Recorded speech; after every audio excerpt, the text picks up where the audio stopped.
আমি কখনো মা হতে পারবো না, তা জেনেও আমাকে বিয়ে করলেন কেন? বাসরাতে এমন একটা প্রশ্নের আশা হয়তো করেনি আমার বর। তারপরেও আমি তার উত্তরের আশায় আছি।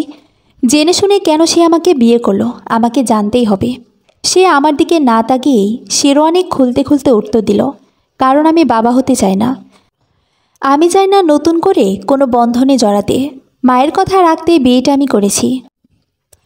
মায়ের এবারে বউ প্রয়োজন, আর তোমার একটা স্থায়ী ঠিকানা। সো যে যার প্রয়োজন মেটাও, নিজের মতো থাকো। অনেক রাত হয়েছে, শুয়ে পড়ো। আর আপনি, তোমাকে একটা কথা বলছি, ভালো করে মাথায় বসিয়ে নাও। তুমি শুধু এ বাড়ির বউ, আমার স্ত্রী হওয়ার চেষ্টা করো না। আমার কোনো বিষয় নিয়ে মাথা না ঘামালেও চলবে, শুয়ে পড়ো। মানুষটা একটিবার আমার দিকে তাকালো না। শেরওয়ানিটা খুলে সোফার ওপর সরে ফেলে একটা টি শার্ট হাতে নিয়ে বেরিয়ে গেল রুম থেকে। তার যাওয়ার পথে চেয়ে আছি। তার এমন আচরণের কারণ না জানলেও এটা জেনে গেছি, তার এই যাওয়ার পথ ধরেই আমার জীবনে নতুন কোনো ঝড় আসতে চলেছে। সমবয়সী বান্ধবী বোনেদের কাছে তাদের বাসরাতের অনেক গল্প শুনেছি। কখনো ভাবিনি নিজের বাসরের গল্পটা এমন হবে যা কাউকে শোনানো যাবে না। বেঁচে থাকাটা যে এত কঠিন তা মা বেঁচে থাকতে বুঝিনি। মা চলে যেতেই সমাজ হাতে কলমে শিখিয়ে দিয়েছে বেঁচে থাকাটা কত কঠিন। এসেছে পরীক্ষার পরপর মা এক ভোরে জেগে না ওঠায়। মাকে ডাকতে গিয়ে গায়ে হাত দিতেই আমার সারা শরীর শীতল হয়ে গেল। মা নেই কথাটা বিশ্বাস করতে পারছিলাম না। আর বাবা, সে তো বরাবরই সংসারের প্রতি উদাসীন। পাশের মানুষটা ঘুমের ঘরে মৃত্যুর কোলে ঢলে পড়ল, অথচ লোকটা বুঝতেই পারল না। সংসারে হাল ধরার অজুহাতে আমার সব আত্মীয় স্বজন মিলে বাবার বিয়ে দিলেন, তাও মায়ের মৃত্যুর 40 দিন না যেতেই। যদিও আমি তখন যথেষ্ট বড় সব বোঝার জন্য, তাও মাকে ছাড়া যেন চারিদিক অন্ধকার হয়ে যেত। আর সকলের মতো আমার বাবার বিয়ে করাবো, বাবার স্ত্রী হয়েছে ঠিকই, কিন্তু আমার মা হতে তার কোনো ইচ্ছা নেই। উনি আসার মাসখানেকের মধ্যেই আমার বিয়ে নিয়ে খুব তোড়জোড় করতে লাগলো। কয়েকটা ঘটককে বলে রেখেছে পাত্র দেখতে। একদিন সকালে এসে বলল, আমার মায়ের কোনো জিনিস যদি আমার প্রয়োজন হয় তবে তা রাখতে বাকি সব উনি দান করে দিবেন। মৃত মানুষের কিছু রেখে উনি সংসারের অকল্যাণ আনতে চান না।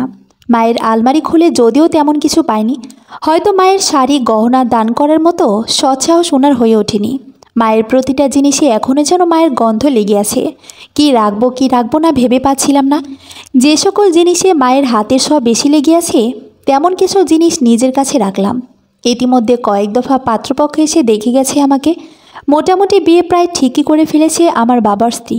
বাবাকেও বলে কোনো লাভ হবে না, তাই যা হচ্ছে তা ভাগ্য মনে করে চুপচাপ মেনে নিচ্ছি। এই বাড়িতে আমার স্থান হবে না সেটা বুঝতে পারছি।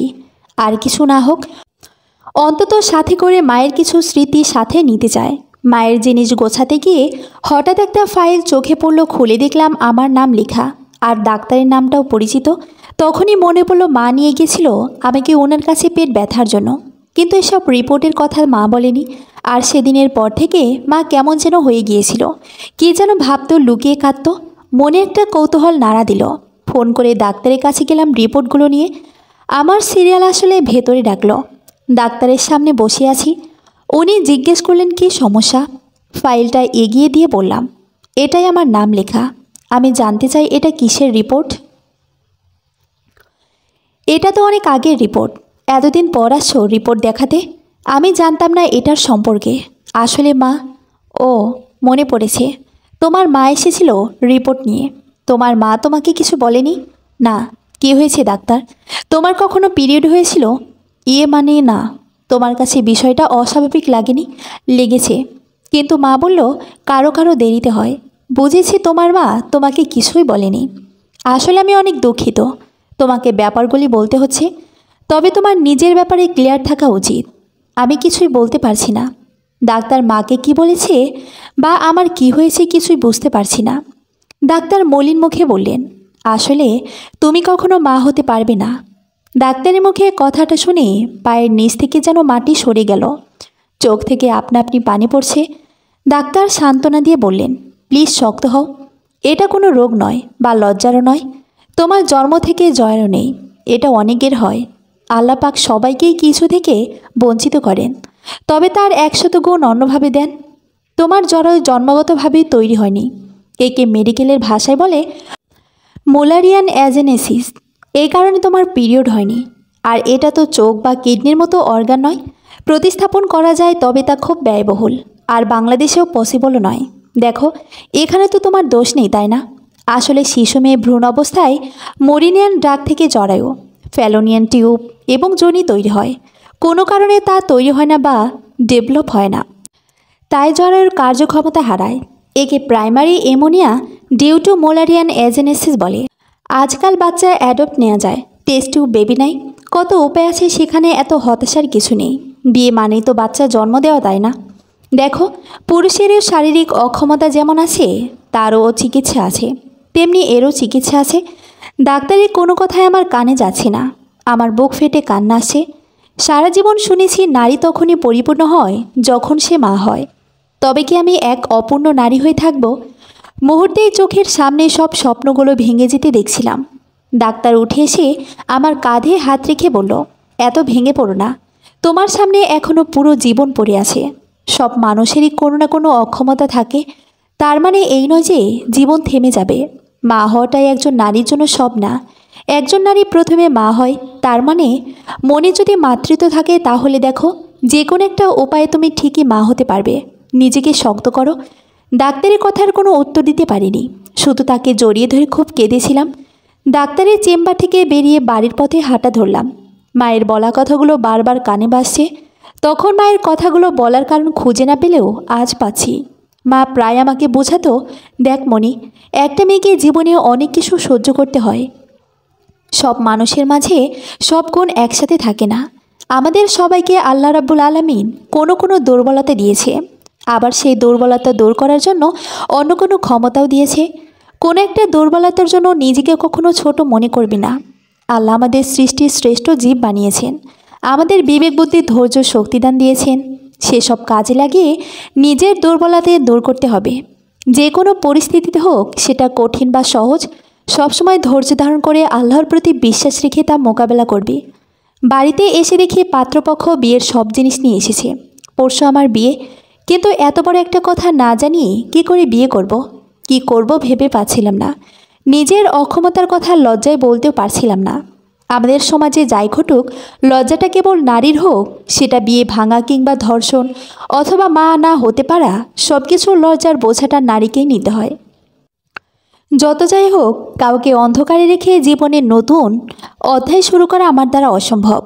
অনেক কষ্টে হবু বরের ফোন নাম্বার জোগাড় করে বাইরে গিয়ে ফোনের দোকান থেকে কল করে সবটা তাকে জানালাম।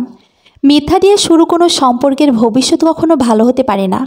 পরদিন গায়ে হলুদ লাগার আগেই পাত্রপক্ষ এসে বিয়ে ভেঙে দিল। তবে একটা উপকার করেছে, ভদ্রলোক বিয়ে ভাঙার সঠিক কারণটা আমার বাড়ির কাউকে বলেনি। বিয়ের জন্য দেওয়া শাড়ি গহনা ফেরত যাওয়ায় আমার বাবা স্ত্রী আমাকে অপয়া অলক্ষী উপাধিতে ভূষিত করে অনেক ভালো ভালো কিছু কথা বলে গেলেন। তারপরে আরও অনেক বিয়ের প্রস্তাব এসেছে, কিন্তু আমার অক্ষমতা জেনে কেউ বিয়ের জন্য আগায়নি। হয়তো সবার বাচ্চা জন্ম দেওয়ার জন্যই বউ চাই, বংশের প্রদীপ বলে কথা। মা যাওয়ার পর প্রথম বাবার সাথে কথা বললাম। যেহেতু বিয়ে হচ্ছেই না আর ভর্তিরও সময় আছে, তাই অনেক বুঝিয়ে ভার্সিটিতে ভর্তি হলাম। পড়াশোনায় নিজেকে যতটা সম্ভব ব্যস্ত রাখতাম, যাতে এসব কথা মনে না পড়ে। তারপরেও দিন শেষে নিজের মনের কাছে ধরা দিতেই হতো। মাকে খুব মনে পড়তো। হঠাৎ এক সকালে বাবার স্ত্রী তাড়াতাড়ি উঠে তৈরি হতে বললেন। বুঝতে পারছিলাম তার অতি উৎসাহের কারণটা। সাধারণ একটা জামা পরেই বসার ঘরে গেলাম। একজন মহিলা বসে আছে, সাথে একটা ছেলে এক নজর তাকিয়ে বুঝতে পারছিলাম এরা পাত্র। ভদ্রমহিলা আমাকে তার পাশে বসিয়ে কথা বলছেন, কিন্তু অবাক হলাম তার কথা শুনে। বিগত দিনে আসা পাত্রপক্ষের মত উনি তেমন কোনো প্রশ্ন করলেন না। আমার পছন্দ শখ এসব জানতে চাইলেন, এমনকি চুল হাত পা হাঁটা কিছুই দেখতে চাইল না। পাত্রের সাথে আলাদা করে কথা বলতে আমাদের বারান্দায় পাঠালো আমার ছোট ভাইকে দিয়ে। মা যাই হোক, পিতা তো একজনই, আর ভাইটা আমাকে অনেক ভালোবাসে। লোকটার সামনে বসে আছি। লোকটা একবারও চোখ তুলে তাকায়নি, কিছু বলাতে দূর। কথা না বাড়িয়ে নিজের অক্ষমতার কথা তাকে জানালাম। কথাটা শুনে লোকটা একবার আমার দিকে তাকিয়ে উঠে বসার ঘরে চলে এলো। বুঝতে বাকি রইল না, ইনিও স্বামী হতে চান না, বাবা হতে চান। ফলাফল জানাই ছিল, তাই উঠে আর নতুন কোনো উপাধি পেতে যায়নি এগিয়ে। অবাক লাগছে, সন্ধ্যা হয়ে গেছে, এখনও সব কিছু এত শান্ত কেন? এই শান্ত পরিবেশটা বড় কোনো ঝড়ের আভাস নয় তো। রাতে খাবার টেবিলে অবাক করে দিয়ে বাবা বলল, সকালে যারা এসেছিল তারা বিয়েতে রাজি, সামনের শুক্রবারে বিয়ে। আমি চলে যাব সেই খুশিতে বাবার স্ত্রী রীতিমতো আনন্দে ফুটছেন। সব জেনেও কেন বিয়েতে রাজি হলেন সেটাই মাথায় ঢুকছে না। অনেক চেষ্টা করেও তাদের কারোর সাথে যোগাযোগ করতে পারিনি। দেখতে দেখতে বিয়ের দিন চলে এলো। হলুদ দিয়ে গোসল করিয়ে সেই বিকেল থেকে আমাকে এক প্রকার নজরবন্দি করে রেখেছে বাবার স্ত্রী। তার ধারণা আমি বিয়ে ভাঙতে কিছু না কিছু করবই। বিয়েবাড়ির হইচই কিছুই আমার ভালো লাগছে না। মনের মধ্যে একটা কথাই খচখচ করছে, বংশরক্ষার ক্ষমতা নেই জেনেও কেন বিয়ে করছেন ভদ্রলোক। বিয়ের পর বিদায়ের সময় ভাইটাকে জড়িয়ে ধরে অনেক কেঁদেছি। বাবার চোখে পানি দেখে কিছুটা অবাক হয়েছিলাম। এই বাড়িতে বরণ করে সব নিয়মকানুন শেষ করে বাসর ঘরে বসিয়ে দিয়ে গেল কয়েকজন মিলে ঘড়িতে রাত 1:10। দেহের ক্লান্তির চাইতে মনের ক্লান্তি বেশি ভর করছে। মনটাকে অস্থির করে দেওয়া প্রশ্নটার উত্তর জানতে এতটাই মরিয়া হয়ে উঠেছিলাম যে মানুষটা ঘরে আসতেই প্রশ্নটা করে বসলাম। দূর থেকে মুয়াজ্জিনের আজানের শব্দে ঘোর কাটল। বারান্দা থেকে রুমে ঢুকতেই বিছানার দিকে চোখ গেল। ফুলগুলো তাদের সৌন্দর্য হারিয়ে মলিন হয়ে গেছে নেই তাদের সেই মন মাতানো সৌরভ। কেউ হয়তো খুব যত্ন করে সাজিয়েছিল এই বাসর। তার মনে হয়তো কামনা ছিল এই ফুলের মতো সুন্দর হবে আমাদের বাসর রাত। এভাবেই ভালোবাসার সৌরভে ভরে উঠবে আমাদের দাম্পত্য জীবন। কিন্তু কোনো কোনো ফুল যে সৌরভ ছড়ানোর আগেই ঝরে যায়। যেমনটা আমি নামাজ পড়ে বিছানা পরিষ্কার করে বিছানায় শরীর রাখতেই চোখে রাজ্যের ঘুম নেমে এলো। ঘড়িতে চোখ পড়তে দেখি 8:20। এত দেরি হয়ে গেছে। ওই বাড়িতে 6টার পর উঠলেই অনেক কথা শুনতে হতো। কোনো একদিন দেরি হলে, কোনো কাজ বাকি থাকলে সেদিন আর ভার্সিটি দেওয়া হতো না। নামাজ পড়ে ঘুমালেই এই সমস্যা হয়, ঘুম ভাঙেই না। এটা তো শ্বশুরবাড়ি না জানি কত কিছু অপেক্ষা করছে। ভয়ে ভয়ে নিচে নেমে দেখি আমার শাশুড়ি টেবিল গোছাচ্ছেন। আমি শাশুড়ি মায়ের কাছে গিয়ে তাকে সালাম করতে নিলে তিনি আমাকে বাধা দিয়ে জড়িয়ে ধরলেন। শাশুড়ি নামক মানুষটাকে যত দেখছি ততই অবাক হচ্ছি। একটা মানুষ এত সহজে কাউকে নিজের সন্তানের মতো আপন করতে পারে তা ওনাকে না দেখলে কখনোই জানতে পারতাম না। ওনার নামের মতো মনটাও মমতায় পরিপূর্ণ। সবচেয়ে অবাক হয়েছি ওনার মুখে মণি ডাকটা শুনে। স্কুলে কলেজে এমনকি আত্মীয় স্বজন সবাই আমাকে মণিরা বলে ডাকে, শুধু মা আমাকে মণি বলে ডাকতো। শাশুড়ি মায়ের মুখে ডাকটা শুনে মায়ের কথা মনে পড়তেই চোখ দুটো ঝাপসা হয়ে গেল। শাশুড়ি মা আমাকে বুকে জড়িয়ে মায়ের মতো সামনে নিলেন। মা যাওয়ার পর আজ প্রথম কেউ আমার চোখের পানি মুছে দিল। এই বাড়িতে আমি সহ 5 জন মানুষ। আমার শ্বশুর মারা গেছেন। আমার দেবর সাগর ক্লাস 5-এ পড়ে, আর ননদ সীমানা ক্লাস 3-তে। শ্বশুরের রেখে যাওয়া কাপড়ের দোকান সামলান আমার বর। সাগর সীমানা স্কুলে চলে গেল। সারা বাড়ি জুড়ে কেবল আমি আর মা। শাশুড়ি মা কড়া করে বলে দিয়েছেন তাকে মা ডাকতে হবে। আর আমিও মা হারিয়ে দ্বিতীয়বার মায়ের আদর পাওয়ার সুযোগ ছাড়তে চাই না। যদিও মা তেমন কোনো কাজ করতে দেয়নি, তাও যতটুকু সম্ভব ওনাকে সাহায্য করেছি। মায়ের সাথে থাকলে সময় কখন পার হয়ে যায় বুঝতেই পারি না। দুপুরে নীল এসে সোজা ওয়াশরুমে ঢুকে যায়। মানুষটা কেমন যেন অদ্ভুত। সে তার নিজের দুনিয়া নিয়েই ব্যস্ত। যে কারণে হোক, যেভাবেই হোক, আমাদের বিয়েটা তো হয়েছে। আমি তার স্ত্রী। মানুষটা একটাবার ঠিকমতো কথাও বলেনি। স্বামীর সংসার নিয়ে কল্পনায় আঁকা ছবিটার কোনো দিক দিয়ে মিল পাচ্ছি না। তার এমন আচরণের কারণ কি শুধুই আমার অক্ষমতা, নাকি অন্য কিছু? অন্য সব মেয়ের মতো আমিও স্বামীর সংসার নিয়ে অনেক স্বপ্ন সাজিয়েছিলাম, কিন্তু নিমিষে তা ভেঙে চুরমার হয়ে গেল। সীমানার ডাকে ভাবনার জগৎ থেকে বেরিয়ে এলাম। মা ডাকছে বলেই হাত ধরে টেনে আমাকে সাথে নিয়ে চলল। মেয়েটা দেখতে এত মিষ্টি যে কেউ আদর করবে, আর একদিনেই এমনভাবে মিশে গেছে যেন কতদিন ধরে চিনে আমাকে। দুপুরের পর থেকে শুয়ে বসে সময় কেটেছে। সন্ধ্যায় নামাজ পড়ে মায়ের রুমে গিয়ে দেখি মা কাপড় গোছাচ্ছেন। সাগর আর সীমানা পড়ছে। আমাকে দেখে মা ডেকে কাছে বসালেন। কথায় কথায় মা বললেন উনি আমাকে রাস্তায় কোনো বাচ্চাকে খাবার কিনে খাওয়াতে দেখেছেন। সেখানে দেখেই উনি আমাকে পছন্দ করেন, আর সেই দোকানের কাছে খোঁজ নিয়ে আমাদের বাসায় আসেন বিয়ের প্রস্তাব নিয়ে। মা চলে যাওয়ার পর থেকে যখনই শুনি কোনো বাচ্চার মা নেই, বুকের ভেতরটা মোচড় দিয়ে ওঠে। যখনই সুযোগ পাই চেষ্টা করি মাহার একটা শিশুর মুখে একটা বাড়ির জন্য হাসি ফুটিয়ে তুলতে। জানিস মনি, তোকে প্রথম দেখেই আমার অনেক পছন্দ হয়েছিল। যার মনে এত মায়া তার মনটা নিশ্চয়ই অনেক সুন্দর। আমি সবসময় তোর মতো মিষ্টি একটা মেয়েকেই আমার ছেলের বউ করতে চেয়েছি। আল্লাহ তা কবুল করেছেন। আমার আর কিছুই চাওয়ার নেই। আল্লাহ আমার সব সন্তানকে ভালো রাখুক, সুখে রাখুক, এটাই কামনা করি সবসময়। আমি জানি আমার ছেলেটা একটু গম্ভীর স্বভাবের, কিন্তু ওর মনটা খুব ভালো। দেখিস, ও ঠিক সংসারী হবে। আর একটা বাচ্চা চলে আসলে আরও দায়িত্ববান হয়ে উঠবে। আমার নাতি নাতনি হলে আমি সারাদিন তার সাথে সময় কাটাবো। তখন কিন্তু তোকে এই সংসারে সব সামলাতে হবে। যতদিন নাতি নাতনি না আসে ততদিন তোর কোনো কাজ করতে হবে না। মায়ের মুখে বাচ্চার কথা শুনে সারা শরীর কেঁপে উঠল। নাতি নাতনি নিয়ে মায়ের আশা আমি কোনোদিন পূরণ করতে পারবো না। মানুষটার চোখে মুখে খুশির ছাপ স্পষ্ট ভেসে উঠল। যখন মা জানবে আমি তাকে এই খুশি কখনোই দিতে পারবো না, তখন নিশ্চয়ই অনেক কষ্ট পাবে। মায়ের কথার কোনো উত্তর না দিয়ে চুপচাপ বেরিয়ে এলাম রুম থেকে। স্কুলে যখন বান্ধবীরা প্রতি মাসের কয়েকটা দিন খুব অস্বস্তিতে কাটত, তখন নিজেকে ওদের থেকে আলাদা মনে হতো। কলেজের বান্ধবীরা কোনো প্যাড ভালো, কোন প্যাড বেশি শোষণ করে, এসব টপিক নিয়ে কথা বলতো। তখন নীরবে তাদের মাঝ থেকে সরে আসতাম। মাসের কয়েকটা দিন মাকে নামাজ পড়তে দেখতাম না, কিন্তু আমাকে মা ঠিকই পড়াতো। মা কেন নামাজ পড়ছে না জিজ্ঞেস করলে বলতো, আল্লাহ নারীকে বিশেষ মর্যাদা দিয়েছেন, তাই কিছু সময় নামাজ মাফ করে দেন। তখন খুব রাগ হতো, আমার নামাজ কেন মাফ করে না? তাহলে কি আমাকে আল্লাহ পছন্দ করেন না? যতবার প্রশ্ন করতাম মা ততবার অন্য কোনো কথা বলে আমার মনোযোগ অন্যদিকে ঘুরিয়ে নিতেন।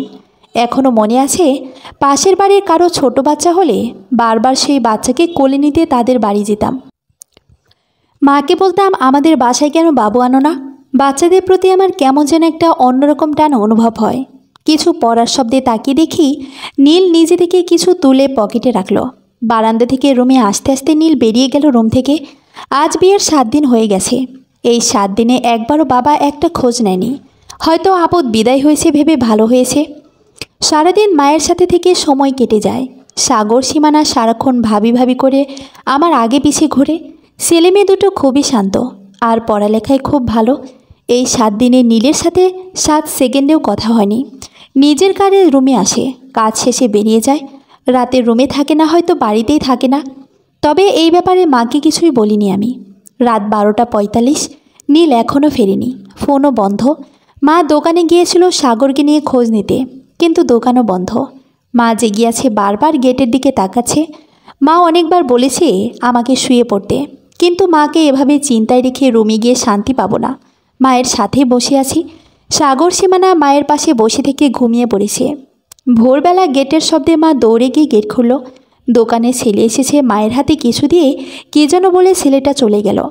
ভেতরে সে কাগজটা খুলে পড়তে মায়ের হাত থেকে কাগজটা পড়ে গেল। মা সেখানেই বসে পড়লেন। দৌড়ে গিয়ে মায়ের পাশে বসতেই মা আমাকে জড়িয়ে ধরে কাঁদতে লাগলো। কি হয়েছে জানতে কাগজটা কুড়িয়ে নিয়ে পড়তে লাগলাম। নীলের চিঠি। সেসব ছেড়ে প্রবাসে পাড়ি জমিয়েছে। সেই সংসারের দায়িত্বে চাপে নিজের স্বপ্ন বিসর্জন দিতে চায় না। মানুষটা এত সহজে সব বন্ধন মুক্ত করে চলে গেছে ভাবতেই মাথাটা ঝিমঝিম করছে। শুধু তাই নয়, সে আমার অক্ষমতার দোহাই দিয়ে আমার প্রতি তার সকল দায়িত্ব থেকে অব্যাহত দিয়েছে। আমার হাতের মেহেদি রং ওঠার আগেই আমার জীবন থেকে স্বামী নামের ছায়াটা উঠে গেল। অনেক কষ্টে মাকে বুঝিয়ে ঘুমের ওষুধ খাইয়ে ঘুম পাড়িয়ে দিয়েছি। রুমে আসতেই আলমারির দিকে চোখ পড়ল। আলমারি খোলা। এই 8 দিনে এই প্রথম এটা খোলা পেলাম। আলমারি খুলে দেখি আলমারি পুরো ফাঁকা। তার মানে নীলের প্রয়োজনীয় সব নিয়ে গেছে। আর এমন কিছু ছিল এতে যা সে চায়নি কেউ দেখুক, তাই সবসময় তালাবদ্ধ করে রেখেছে। এমনকি চাবিটাও তার কাছে রেখেছে। সামনের একটা ড্রয়ার খুলতেই একটা খাম চোখে পড়ল, ওপরে আমার নাম লেখা। খামটা হাতে নিয়ে খুলে দেখি তালাকের কাগজ, নিচে নীলের স্বাক্ষর। তার মানে সে আমাকে পুরোপুরি মুক্ত করে দিয়ে গেছে। তার মনে যদি এটাই ছিল, তবে সে আমাকে বিয়ে করলো কেন? এই প্রশ্নের উত্তর সে ছাড়া আর কেউ দিতে পারবে না। নীলের চলে যাওয়ার খবর শুনে বাবা এসেছিল এই বাড়িতে, সাথে বাবার স্ত্রীও। সবসময়ের মতো নীলের চলে যাওয়ার ক্রেডিটটাও আমাকেই দেওয়া হলো। অলক্ষী অপয়াত আগে ছিলাম বাবার স্ত্রী চোখে, এবার চরিত্রহীনাও হয়ে গেলাম। তার ধারণা আমার চরিত্রে কোনো দোষ আছে, তাই আমার স্বামী আমাকে ছেড়ে চলে গেছে। তাতেও কষ্ট পেতাম না, কিন্তু কষ্টটা হয়েছে যখন বাবার সামনে আমার বাবা স্ত্রী আমার গায়ে হাত তুলল, অথচ বাবা কোনো প্রতিবাদ করলো না। তার শেষ বক্তব্য এটাই, সে আমাকে তার বাড়িতে জায়গা দিবে না। মা সব কিছু চুপচাপ শুনলেও যখন আমার গায়ে হাত তুলল তখন তিনি প্রতিবাদ করলেন। তিনি বাবাকে বললেন আমাকে নিয়ে তিনি যেন মাথা না ঘামায়। আমাকে মা তার কাছে রাখবে, ওনারা নিতে চাইলেও দেবে না। আমার বাবা স্ত্রী মাকে কিছু নীতিবাক্য শুনিয়ে রাগে গজগজ করতে করতে বেরিয়ে গেল, কিন্তু তার রাগের পেছনের খুশি মুখটা আর কেউ না দেখলেও আমি ঠিক দেখেছি। নীল যাওয়ার পর থেকে মা কেমন যেন হয়ে গেছে। মায়ের মধ্যে সেই আগের হাসি খুশি প্রাণবন্ত মানুষটা যেন কোথায় হারিয়ে গেছে। এখন আর চোখের জল ফেলেন না, সারাদিন নিজেকে এটা ওটাই ব্যস্ত রাখেন। জানি না কেন মানুষটার জন্য আমার কোনো অনুভূতি কাজ করে না। সে চলে যাওয়ায় মনে কোনো ব্যথা স্থান করেনি, অনুভব হচ্ছে কোনো শূন্যতা। শুনেছি একসাথে থাকলে দুটো অপরিচিত বিপরীত স্বভাবের মানুষও নাকি একে অন্যকে ভালোবাসে, একে অন্যের প্রতি দুর্বল হয়ে পড়ে। কিন্তু তার প্রতি আমার কোনো দুর্বলতা কাজ করে না। তার কথা ভাবতেই মনে একটা অজানা রাগ ঘৃণা কাজ করে। আর 8 দিনের সংসারে কী বা অনুভূতির সৃষ্টি হবে। তবে মায়ের কথা ভেবে খুব কষ্ট হয়, আর মায়ের কষ্টের জন্য নিজেকে খুব অপরাধী মনে হয়। সংসার চালানোর একমাত্র মাধ্যম ছিল দোকান, কিন্তু সেই মাধ্যমটাও শেষ করে দিয়ে চলে গেছে নীল। দোকান বিক্রি করে সে বিদেশ গমন করেছেন। মায়ের জমানো কিছু টাকা ছিল, তাতেই চলছে সংসার। সামনে আমার ফাইনাল পরীক্ষা, ভেবেছি পরীক্ষা দিব না। মাকে কিছুই জানাইনি, কিন্তু মা কি করে জানি না সব জেনে আমাকে পরীক্ষা দিতে বললেন। নিজে গিয়ে সব টাকা দিয়ে এসেছেন। সন্ধ্যা হতেই আমাকে সাগর সীমানার সাথে পড়তে বসিয়ে দেন। কথায় আছে, অল্প শোকে কাতর আর বেশি শোকে পাথর। হয়তো বেশি কষ্টে মা এমনটাই হয়ে গেছে। মায়ের অজান্তে আমি বহুবার নীলের সাথে যোগাযোগ করার চেষ্টা করেছি, যদি কোনোভাবে বুঝিয়ে তাকে ফেরত আনা যায়। মায়ের মুখের হাসি একমাত্র তার ফিরে আসাতেই ফোটানো সম্ভব। আমি যদি তার সমস্যার কারণ হয়ে থাকি, তবে আমি চলে যাব তার জীবন থেকে। এতে যদি আমার অপরাধবোধ কিছুটা কমে। মায়ের এমন অবস্থা আমি সহ্য করতে পারছি না। সাগরের কাছে জেনেছি নীলের কিছু বন্ধুর কথা, তাদের সাথে নীলের কোনো যোগাযোগ নেই। শুধু এটাই জানতে পেরেছি সে কাতার গেছে। ভার্সিটি থেকে ফেরার পথে একদিন রাস্তায় আমার কলেজ ফ্রেন্ড সীমা আর তার ভাইয়ের সাথে দেখা। কথায় কথায় জানতে পারলাম সেই ভাইয়া কাতার থাকেন। মাকে না বলে একদিন সেই ফ্রেন্ডের বাসায় গিয়ে ওকে সব বললাম, ওর ভাইকেও বলেছে। ওর ভাই বলল উনি প্রায় অনেককেই চিনেন কাতারে প্রবাসী বাংলাদেশিদের। ওনাকে নীলের কথা বললাম, একটা ছবিও দেখিয়েছি, কিন্তু উনি চিনতে পারিনি।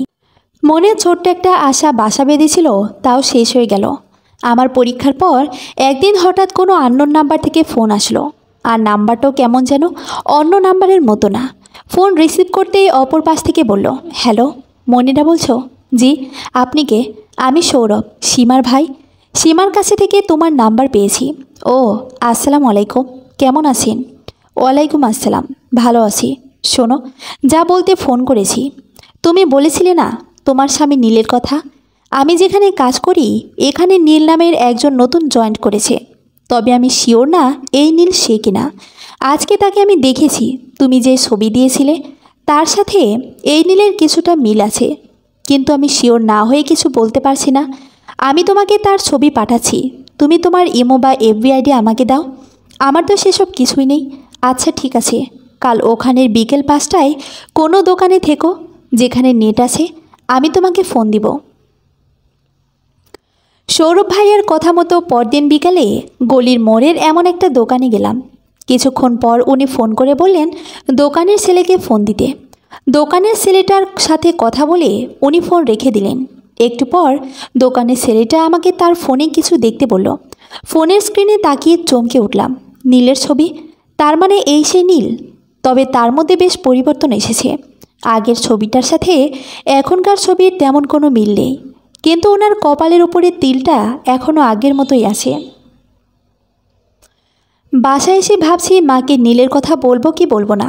কয়েকবার গিয়েও মায়ের কাছে, কিন্তু কি বলবো বুঝে উঠতে না পেরে ফিরে এসেছি। রাত 12টার দিকে সে নাম্বার থেকে আবার ফোন আসলো। আমি বললাম যে এই সেই নীল। সৌরভ ভাইয়া আমাকে একটা ফোন নাম্বার লিখতে বললেন। উনি বললেন এটা নীলের ফোন নাম্বার। আমি অনেক ভেবেচিন্তে ফোন নিয়েই দিলাম নীলকে। কল যাচ্ছে কিন্তু ধরছে না। কয়েকবার দেওয়ার পর ধরল, কিন্তু কোনো মহিলা কণ্ঠ বলল নীল বাইরে আছে, পরে ফোন করতে। আমি আর কিছুই বলিনি। পরের দিন আবারও ফোন দিলাম। এবার নীল ফোন ধরল, তবে আমার পরিচয় দিতেই উনি বিরক্ত হয়ে যা তা ইচ্ছে বলতে লাগলো। একবারও মায়ের কথা বা সাগর সীমানার কথা জানতে চাইনি। আমি কিছু বলতে পারার আগেই ফোন কেটে দিল। পরে আবার ফোন দিয়েছি, কিন্তু ব্যালেন্স না থাকায় ফোন যায়নি। পরের দিন ফোনে রিচার্জ করে ফোন দিলাম, কিন্তু যাচ্ছে না। বিকেলে সেই দোকানে গিয়ে ছেলেকে দেখালে ছেলে বলল এই নাম্বার ব্লক করে রেখেছে। এই নাম্বার থেকে ফোন যাবে না। হাতে যেই টাকা আছে তাতে বড়জোর 2 মিনিট কথা বলা যাবে। দোকান থেকে কল করলাম। আমার কণ্ঠ শুনে নীল রেগে গেল। প্লিজ ফোন রাখবেন না, শুধু একবার আমার কথা শুনুন। আমি সত্যি বলছি, আর আপনাকে বিরক্ত করব না। কি বলবে তাড়াতাড়ি বলো। আমার সময় নেই। আপনি কিছু না বলে কেন হঠাৎ এভাবে চলে গেলেন? আপনি চলে যাওয়ায় মা অনেক কষ্ট পেয়েছে। আপনি একবার মায়ের সাথে কথা বলুন।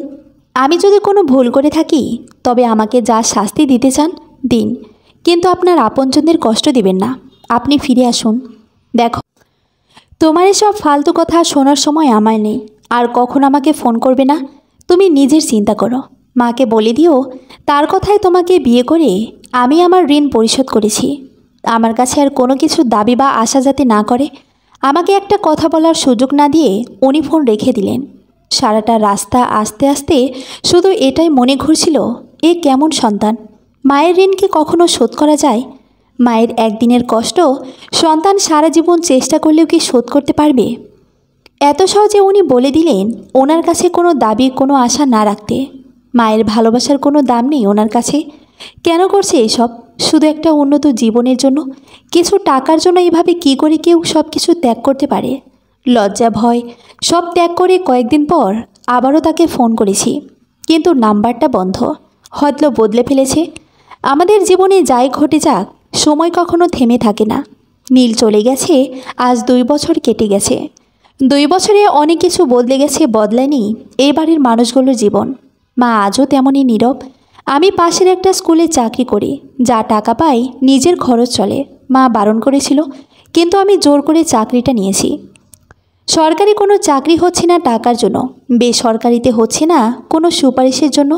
তাও কয়েকটা জায়গায় চাকরির জন্য ইন্টারভিউ দিয়েছি। নতুন সকাল নিয়ে আসে নতুন বার্তা, নতুন দিন। কিন্তু সেই সকালটায় এমন বার্তা আনবে তা ভাবতে পারিনি। সকালে ঘুম থেকে উঠে নিচে নামতে দেখি মা উঠানে পড়ে আছে। তাড়াতাড়ি হাসপাতালে নেওয়া হলো, কিন্তু 4 ঘন্টার মাথায় মা আমাদের ছেড়ে পৃথিবীকে বিদায় জানিয়ে চলে গেলেন। ডাক্তার জানালেন অনেক আগে থেকে মায়ের কিডনির সমস্যা ছিল, কিন্তু মা কখনো এই কথা আমাকে বা কাউকে বলেনি। নিজের রোগটা নিজের মধ্যেই চেপে রেখেছেন। মায়েরা কেন এমন চাপা স্বভাবের হয়?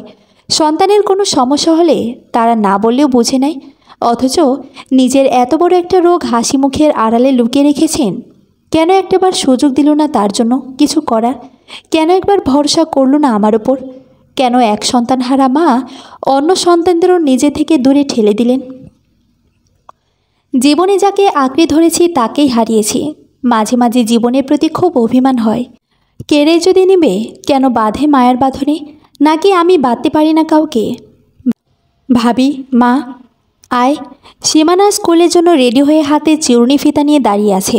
মেয়েটা যেন বয়সের আগে বড় হয়ে যাচ্ছে, নিজে নিজেই সব কাজ করে ফেলে, অথচ ওর বয়সী বাচ্চারা এখনও মায়ের হাতে খাবার খেতে বায়না করে। মা প্রায় সাগর সীমানাকে বলতো, বড় ভাবি মায়ের মতো। আমি থাকি আর না থাকি কখনো তোদের ভাবিকে কষ্ট দিবি না। সবসময় ভাবির কথাকে আমার কথা মনে করবি। যে যাই বলুক তোর ভাবির আদেশ সবসময় পালন করবি। মা যাওয়ার পর সাগর সীমানার জন্য আমি ভাবি থেকে ভাবিমা হয়ে গেলাম। একসময় জীবনের প্রতি খুব অস্বস্তি লাগতো, নিজেকে শেষ করে দিতে মন চাইতো, কিন্তু সর্বহারা এই 2টো ছেলে মেয়েকে রেখে চলে যাওয়ার সাহস আমার হয়নি।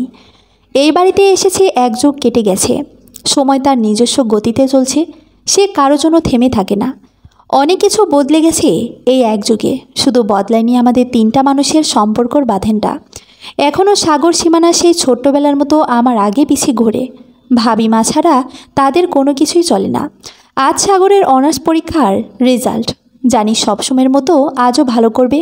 তারপরে মনটা কেমন যেন করছে। মায়ের রুমে বসে আছি।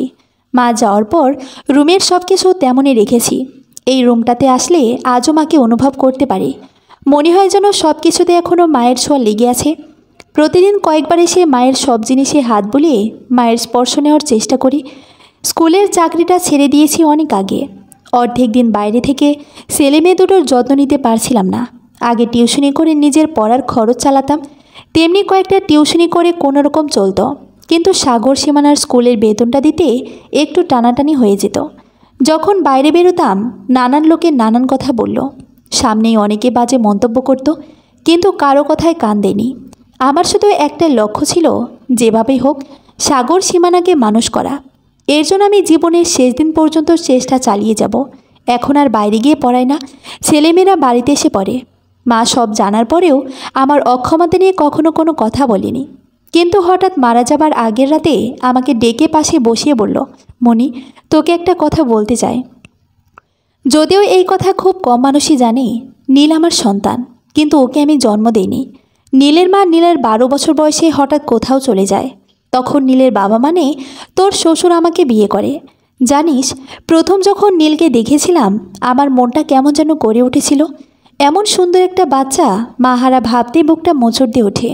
বিয়ে হয়ে বাড়িতে আসার পর থেকে নীলকে নিজের সন্তানের মতো লালন করেছি। আমি সন্তান জন্ম দেওয়ার আগেই মা হয়ে উঠেছিলাম। নীলও সবসময় আমাকে মায়ের মতোই জেনেছে। নীল কেন এমন করলো তার কৈফিয়ত আমি কখনোই ওর কাছে চাইব না। কিন্তু ওকে যদি কখনো সামনে পাই, শুধু একটা প্রশ্নই করব, কি কমতি ছিল আমার মমতায়? ও শুধু একটাবার বলতো, এই সংসারের বোঝা সামলাতে পারবে না, ও নিজের মতো জীবন কাটাতে চায়। আমি নিজের সর্বোচ্চ দিয়ে ওকে ওর স্বপ্ন পূরণ করার ব্যবস্থা করে দিতাম। কিন্তু ও কিছুই চাইল না, নিজের মায়ের উপর একটি বিশ্বাস করতে পারল না। আমাকে সারা জীবনের জন্য অপরাধী করে চলে গেল। আমি নিজ হাতে তোর জীবনটা নষ্ট করে দিলাম। তুই পারলে আমাকে মাফ করে দিস মনি। আমি তোকে সারা জীবনের জন্য দুঃখের সাগরে ভাসিয়ে দিলাম। আমার নিজের মাতৃত্বের প্রতি খুব বিশ্বাস ছিল রে। আমি জানতাম আমার শিক্ষা কখনো নীলকে কোনো অন্যায় করতে দিবে না। কিন্তু নীল আমার সব জানা, সব বিশ্বাস মিথ্যা করে দিল। কথাগুলো বলতে গিয়ে বারবার মায়ের গলা ধরে আসছিল। মাকে জড়িয়ে ধরে চোখের পানি আর আটকাতে পারলাম না। মা, তুমি কোনো অপরাধ করনি। তুমি আমাকে আমার জীবনে সবচেয়ে বড় উপহার দিয়েছ। আমার কারো প্রতি কোনো অভিযোগ নেই। আমি আর কিচ্ছু চাই না, শুধু তুমি সবসময় আমার পাশে থেকো। আমি থাকি আর না থাকি, নিজেকে কখনো একা মনে করবি না। আমি তোকে জন্ম দিইনি, কিন্তু অল্প দিনের জন্যে হলেও তোকে আমি নিজের মেয়ের মতোই জেনেছি। আমি তোকে কিছুই দিতে পারলাম না, শুধু দোয়া করি তুই সবসময় সুখে থাক। দেখিস, একসময় তোর দুঃখের দিন শেষ হবে। কখনো নিজের দুর্বলতার জন্য নিজেকে ছোট মনে করবি না। তোকে এই দুর্বলতা আল্লাহ দিয়েছে, তিনি তোর দুঃখ দূর করবে। শুধু ধৈর্য হারাস না। সেই রাতে মায়ের বলা কথাগুলোর কারণ বুঝতে পেরেছি পরদিন সকালে। ভাবিমা, তুমি এখানে, আর আমি তোমাকে সারা জায়গায় খুঁজছি। আয়, বস। এত বড় হয়েছিস, এখনও নিজের চুলটা বাঁধতে পারিস না। যখন আমি থাকবো না তখন কি করবি? ভাবিমা, তুমি যদি এমন কথা আর একদিনও বলো তাহলে কিন্তু আমি মরে যাব। ভাবিমা, মাকে হারিয়ে নতুন মা পেয়েছি, এই মাকে হারাতে চাই না। আরে, কাঁদছিস কেন? আমি কি তোকে ছেড়ে যাওয়ার কথা বলেছি? আমি তো বলেছি তোর যাওয়ার কথা। বিয়ে হয়ে শ্বশুরবাড়ি গিয়ে আমাকে নিয়ে যাবি তোর চুল বাঁধতে। আমি তোমাদের ছেড়ে কোথাও যাব না, প্রয়োজনে বিয়েই করব না। সীমানার সাথে কথা শেষ হওয়ার আগেই সাগর দৌড়ে এসে হাতের মিষ্টির প্যাকেট থেকে মিষ্টি নিয়ে আমার মুখে পড়ে দিল। বুঝতে বাকি নেই সাগর পাশ করেছে। তবে তার যে খুশির খবর, সাগর চাকরি পেয়েছে। ওর ভালো রেজাল্ট দেখে কোনো কোম্পানি নিজে থেকে ওকে চাকরির অফার দিয়েছে, সাথে সামনে পড়াশোনা করার সুযোগ দেবে। সাগর আমার হাত ধরে বলল, ভাবিমা, তুমি আমাদের জন্য অনেক কষ্ট সহ্য করেছো, এবার তোমার দায়িত্ব আমাকে নিতে দাও। আমি তোমাকে কোনো কষ্ট করতে দিব না। কী ব্যাপার, সব মিষ্টি কি ভাবিমার জন্যই? আমরাও তো তোমার মিষ্টি খাওয়ার অপেক্ষায় আছি। সৌরভ ভাইয়া, আসুন।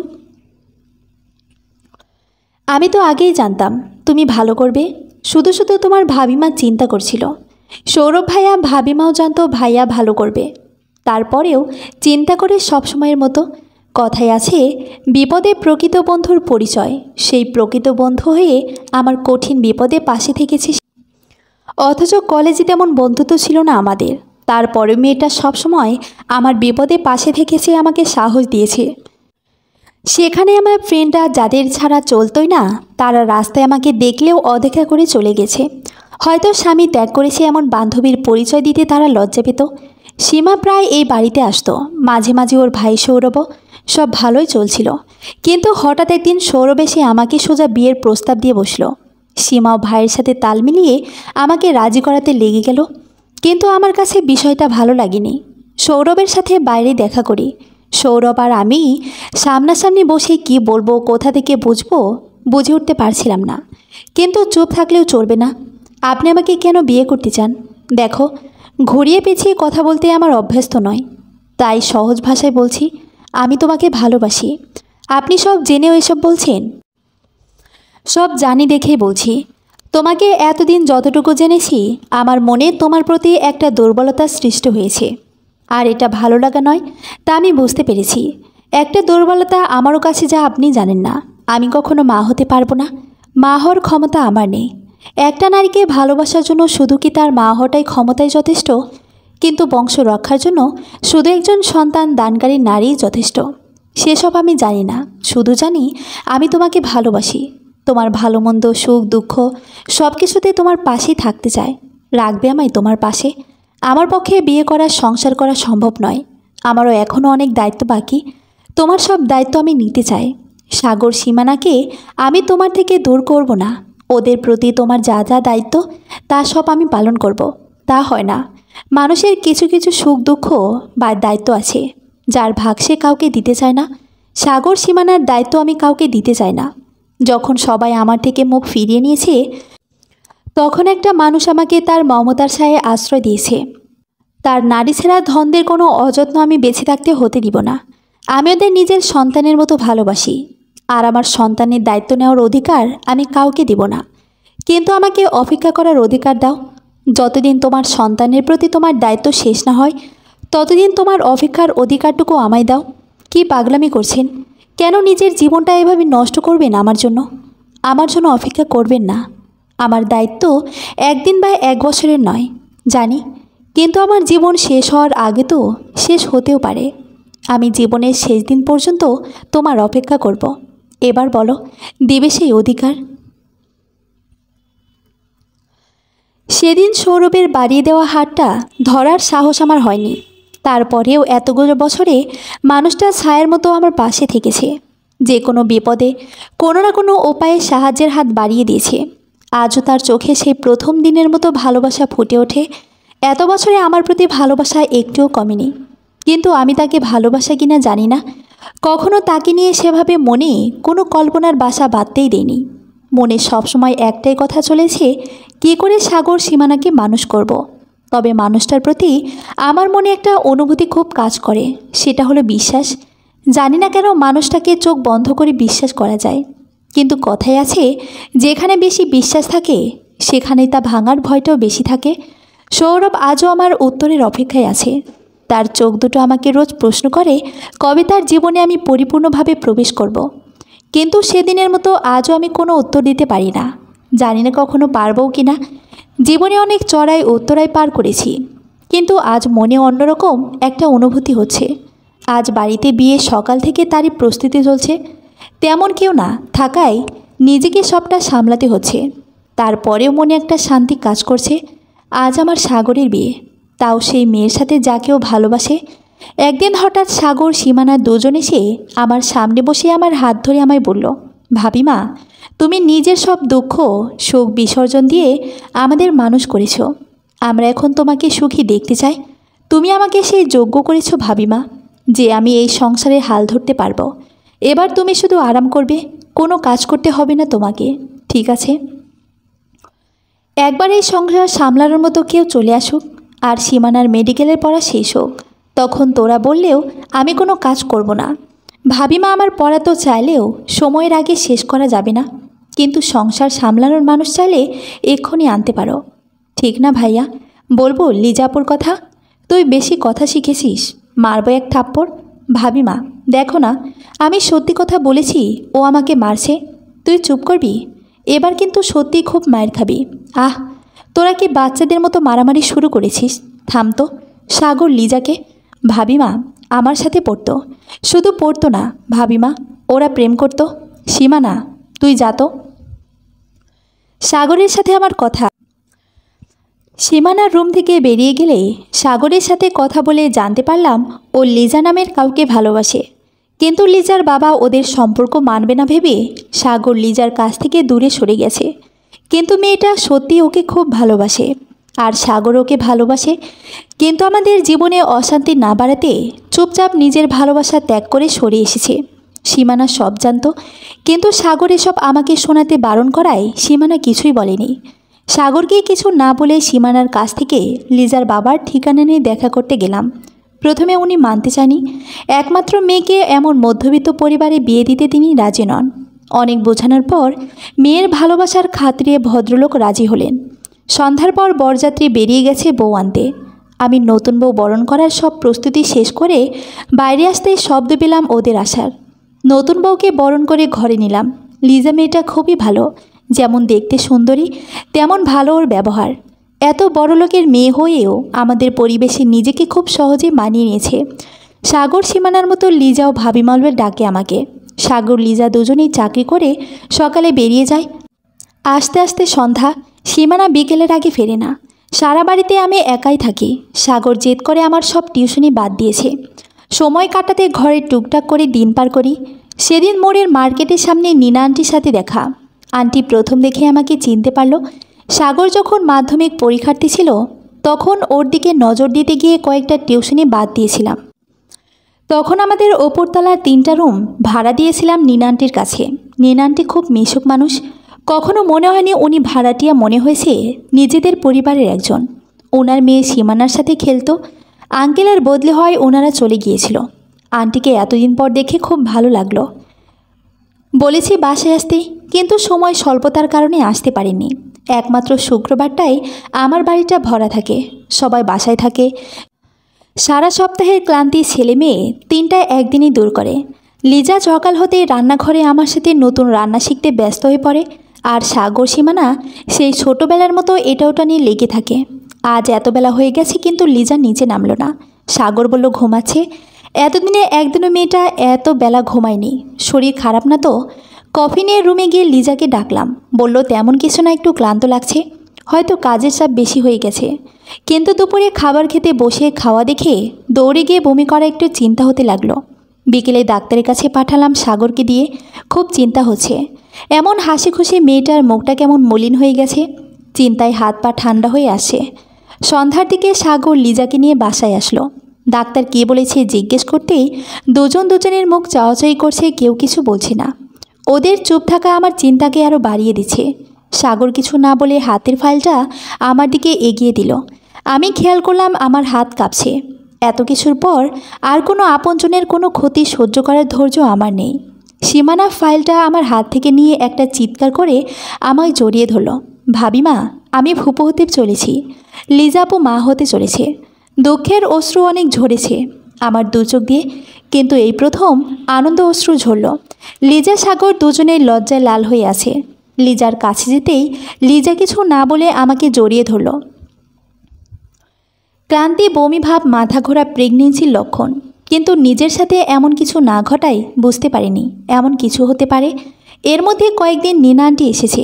সাগর সীমানাকে দেখে উনি খুব খুশি হয়েছেন। আমাদের সবটা উনি জানেন। লিজা এখন মাতৃত্বকালে ছুটিতে আছে। ওর চাকরি ছাড়তে চায় না, তাই আমি বা সাগর কেউই ওকে জোর করিনি। লিজা প্রায় সময় আমার হাত নিয়ে ওর পেটে ধরে যখন বাচ্চার মুভমেন্ট অনুভব করি, মনের মাঝে লুকিয়ে থাকা মাতৃত্ব নতুন করে জেগে ওঠে। এখন শুধু অপেক্ষার প্রহর গুনছি সুস্থভাবে সাগর লিজার বাচ্চাটার আগমনের। একদিন হঠাৎ নীনা আন্টি এসে তার ছেলের জন্য সীমানাকে পছন্দ করে বিয়ের প্রস্তাব দিল। সাগর, সৌরভ ও ছিল সেখানে। নীনা আন্টি সবার সামনে বলল, আমি জানি মনিরা, তুমি সীমানাকে নিয়ে কী স্বপ্ন দেখেছ। আমি কথা দিচ্ছি তোমার স্বপ্ন পূরণ হবে। আমার ছেলে নিজে একজন ডাক্তার। সে তার বইয়ের পড়াশোনা নিয়ে কখনো বাধা দিবে না। সীমানাকে আমি ছোট থেকে নিজের চোখের সামনে বড় হতে দেখেছি।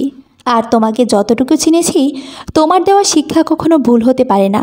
তোমাদের কোনো আপত্তি না থাকলে আমি সোজা বিয়ে পড়িয়ে নিয়ে যেতে চাই সীমানাকে। নীনা আন্টির ছেলে আমাদের বাড়িতে থাকতো না, বাইরে থেকে পড়াশোনা করত। এর আগে ওকে আমি দেখিনি।